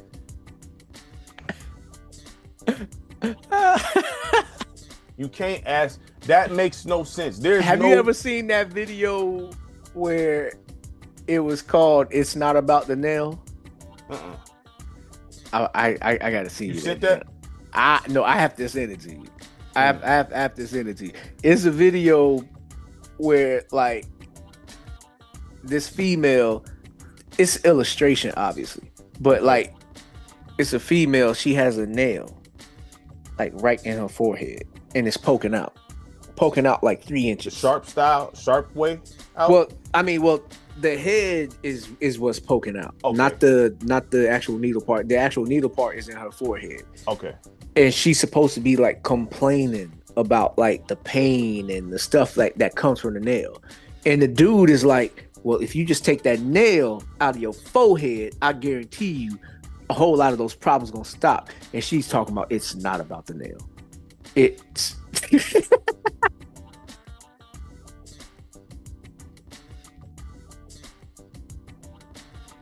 That's why, look, man. Listen, on some real stuff, that's probably why I didn't get along with many girls in school, man. I didn't. You know what I'm saying? Like, you know what I mean? It's all about, oh, you never been single. Look, I can't be like, I never had patience like that when it came to girls in school.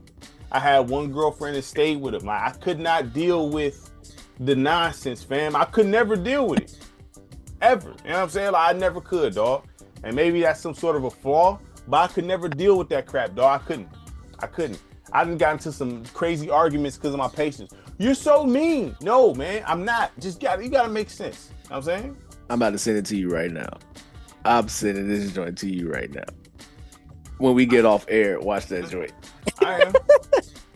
because one brother sent me that and he was like, yeah, this is what somebody told me marriage is like. Look, man, I have absolutely. What's it like? Don't like the air stuff be what it is because I be chilling, but I don't have that greater patience for certain things like that, man. I don't, dog. Men naturally don't have patience. Like naturally, like patience is most of men's like weakness. Like waiting for something, and I guess I should put that in context because patience exists in everybody when it's something that they willing to wait for. But when it's something that they want like right now, something that they feel like they should get right now, like if you going through a drive-through, you don't want to wait 5-10 minutes. You think fast food is supposed to be fast food, right? Yeah, that's situational because right. There's certain things that take time. I get that, but right. What I have no problem when it comes to patience. I have a problem when it comes to things not making sense, and you just and having to have feelings. patience on that. and just basing it, because it takes patience to continue to deal with that. I can talk to anybody, right? I can talk to anybody, but the thing is, everything. If you come talk to me, for the most part, okay, let's find a solution to your problem. If someone calls me with a problem, okay, cool, let's fix this, because you don't want to continue on feeling this way, right? Right. So let's try to figure something out. Well, it's not about the. Well, see, the thing is, you know what I'm saying? The thing, I'm the same. You want to continue going through this? Look, dog. I've had these conversations, like for real. Like I've had these conversations where I'm trying to like provide the solution to the problem, and they don't want the solution. They just want you to hear them out and have empathy and sympathy for they. And I'm like, look, we can fix all of that. All of them issues can be fixed if we just do this tweak right here and just all of that's gone. That's not what I want you to do. I don't want you to fix the problem. I want you just to hear me out. Okay. So what happens after I hear you out? Listen, look, I want to fix the problem. You want to wallow in it? Like, I mean, okay, so this is the problem. That's messed up. I feel that's messed up. But guess what? The time don't stop. Things continue. Okay, so we gotta. You don't want to continue on with this, right? Right. Let's shut all that down. That problem sucks. Let's knock it out. But that's how men think. That's how men think. Like, look, females, they truly just wired different. They wired different. They truly wired different. Look, man. It's almost like, you know that saying, can't live with them, can't live without them? Yeah, I've always, look, the girl said to me, I'm mean to him. I'm not mean to him. I'm not. But the thing is, I cannot, I can't. I've tried to talk to me. I can't. I cannot deal with that, man. Like, because I feel like you wasted my time at this point. And when I feel like my time is wasted, then we got a problem. You know what I'm saying? Because if you complain to me about something, okay, let's kill this. Let's get that. But you want to sit here and complain, so you want to sit in a depression or sit in. You rather stay in this state than to fix it. It's crazy. I don't understand it either. I'm just like coming around. I'm just coming to terms that that's just how things work in their head. And I'm like, okay, well, when you ready to fix it, come holler at me. You're not about to drag me down with that. You're not doing that. So that at the end of the day, you're not about to piss on my mood. You're not gonna piss on my day because you having a bad one. It's not gonna happen. It's not gonna happen, man. Like, if you come holler at me, let's handle it. Yeah. Because the problem has to be solved one way or the other. If it lingers, then it's gonna create a bigger issue. You know what I'm saying? Right. So let's nip this in the bud before it grows. Right. I mean, look, I'm with you. You preaching to the choir. I'm just saying, like, it's funny to hear the same exact frustration come out from another man, because we all deal with the same thing. I mean, imagine how the men in the office is for the WNBA that's trying to like get them to grow. They got it right there. And this is what they got it right there. I would literally, if I was honestly on some real stuff, if I was the owner of the WNBA, whoever, because I think it's like, I don't think it's just one owner. You know what I'm saying? But right. Like, listen, y'all asked for this and y'all got what y'all wanted. Y'all complaining about money and y'all still. What did y'all? This is not making no sense. So are you mad because she's white? Okay. I'll send a memo out. I'll send a memo out to where everybody that's part of my WNBA. Yeah. I'll send a memo out. If I hear one more complaint, y'all could, because y'all what? The most a chick make in the WNBA, I don't even think they crack 1 million. Honestly, now they are with Caitlin Clark and Angel Reese. Yeah, but you keep doing this because she's not even playing an All-Star game. You know right. So, she's not gonna play an All-Star game. Yeah. No. So y'all, okay, you ain't gotta like her. Cook her then. That way, when they come watch her game, they watching you get busy. You know what I'm saying? Why try to injure the money? It makes no sense. That's stupid. That is literally stupid. You know what I'm saying? That is. Well, the only time where something like that can be a problem is if the NBA is in on helping her, like how they was with certain people in the NBA. If they on, okay, we need to protect her at all costs. They getting so much pushback. I'm trying to. It's like they getting so much pushback. It's looking like they're trying to.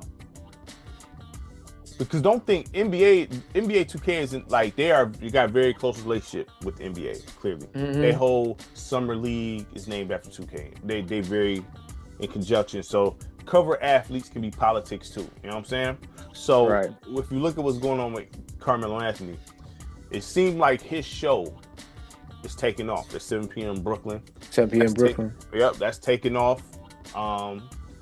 You know, I mean, well, look, anytime you're going to get a perspective from somebody that actually played the game, that's always going to weigh more than somebody that just talks about the game and never put a jersey on. No, but what I'm saying is, now look, now remember when Shannon Sharp's show took off? It took off after that Cat Williams thing. Okay? Right. I mean, well, his show, to be fair, his show was kind of already trending in a positive direction. It just didn't shoot up. It just exploded. You know what I'm saying? So now it seemed like Melo is getting put, and I'm not mad at it. It's my man's right there, but it's like he getting pushed up some. We got Cat Williams interview, getting better guests, and that's starting to get pushed more in the algorithm now. You're starting to see more 7 p.m. in Brooklyn. And then he get to cover 2K, you know what I'm saying? So it seemed like whatever happened, you know what I'm saying, they behind Melo now, putting and giving him his flowers. Well, we all know what that means. You know, he either shook hands with the right people or he knows some stuff about the right people. Yeah, so he's getting certain, because all these dudes got podcasts now, and they don't be blowing like that, like on that tip. Like Gil's Arenas is good. Yeah. You know what I'm saying? I mean, but his got famous for the wrong reasons. So. All that arguing and stuff, right? Yeah, his got famous for the wrong reason. His like he got a lot of negative press first. For the Gil's Arena? Yeah. Especially when he was like saying stuff about like the South Sudan stuff and whatnot. I remember all that. Yeah, I remember all that. Yeah. Yeah, like that gave him some negative press that he probably would have never got if he would have just said something good about South Sudan. I feel like Knucklehead's podcast is good. That never climbed. Yeah, because they be having good conversations. Well, but the thing is, like, once again, this is the unfortunate truth about the entertainment business. For entertainment, you have to be somebody that people want to listen to. You have to be somebody that people want to hear. Now, for the average like for the basketball head, Knuckleheads is a great podcast. But for Billy down the street, that's not that much into basketball, but he only knows a few names. The Knuckleheads is not the podcast. Not even All the Smoke. All the Smoke is not even a podcast for him. What he wants to listen to, Big Shaq podcast, because everybody knows who Shaq is. You know, he wants to listen to what he might want to listen to what Gilbert Arenas got to say because he got so much negative press. He might, I mean, you know, it's the name that's attached to it. You know, it's the same thing with actors and stuff like that. You know, like people only going to want to pull up to a movie when they see that you got some legit actors in there. But when you got like some like guys that's like working their way up the ladder, it's like, okay, it could be good. I might watch it. But if you put Will Smith, Denzel Washington, Samuel L. Jackson in that same movie, you're gonna be like, oh yeah, we pulling up. Because we know them jokers show up for work. I get what you're saying. It's just, you know, he getting a certain push. And it's not like Melo shows all that entertaining either. I listen to it, I mean, but it's not like Melo got some. But it's a different perspective though. Yeah, because it's a different perspective. Like so Iman Shumpert, right, for example. He's been on enough podcasts and he can give a very detailed experience on certain things. Kind of like how Jeff Teague can give a detailed experience, except Jeff Teague is like more entertaining because it's like you laugh at it. Yeah. You know? But like the reason why Melo can be entertaining, he's giving you a logical superstar perspective. He's not trying to be funny. He's not trying to be entertaining. He's just being straight up just talking. But because he played for the Knicks, I think because we ain't gonna lie, that Knicks jersey is worth more than that Nuggets jersey. So once he better with Denver. You're right. But that Knicks jersey is worth more than that Nuggets jersey. So that's why he got that cover on the Knicks jersey. This is the business aspect of it. This is the business aspect of it. What's going to sell? What are people going to care about? Or what are most people going to care about? What is most people going to care about when it comes to selling this product? Because there's more people that live in New York than there is in any other city in the United States. So once Melo put that New York Knicks jersey on, instead of it just being the whatever million people in Denver, he went to multi-million people watching every home game. It's the same thing that I'm saying with like we had the same conversation with the Inside the NBA. Yes, Kenny Smith, he's the basketball logical X's and O's guy, right? But he's not the most entertaining guy to watch. That's Shaq and Chuck. Shaq and Chuck is the entertaining guys. Not that they always know what they're talking about, but the fact that they always going at each other, they got the jokes, they got the funny stuff going on. That's what makes people want to watch the show. Kenny Smith is needed to reel that in. Him and Ernie. That I would say don't Ernie flow like that without Ernie. I would say so. Ernie like I said before, Ernie is harder to replace. I feel like Kenny Smith is easier to replace because you can just put anybody with basketball knowledge in his slot and get the same results. And like if Isaiah Thomas was to replace him, I can see that being a major upgrade. Because Isaiah Thomas is official and he's funny. Isaiah Thomas, yeah, exactly. Isaiah Thomas would provide the X's and O's, and he would provide the entertainment. And you can't down talk Isaiah Thomas either. Show can't. Because Isaiah Thomas is respected in the basketball world. Yeah. Whereas Kenny Smith is talk that stuff to him. He's like, well, I beat the greatest player of all time. How many times? Right. Yeah. I mean, like, right. Yeah. You have to go through us. Yeah, actually, exactly. So it's just one of those things. Anytime we talk in business, they talking about what's gonna sell, which goes back to the statement that you said. Anytime money is involved in anything, it's no longer 100% pure. Like that statement just rings across the business landscape for everything. Yeah. For everything. You talking talk shows, yeah, you might know more than he does, but he's just more entertaining to watch. You know? Right. Just hearing him open his mouth just makes me laugh. Whereas like you, yeah, I might learn something, but I'm gonna be like, okay. Right.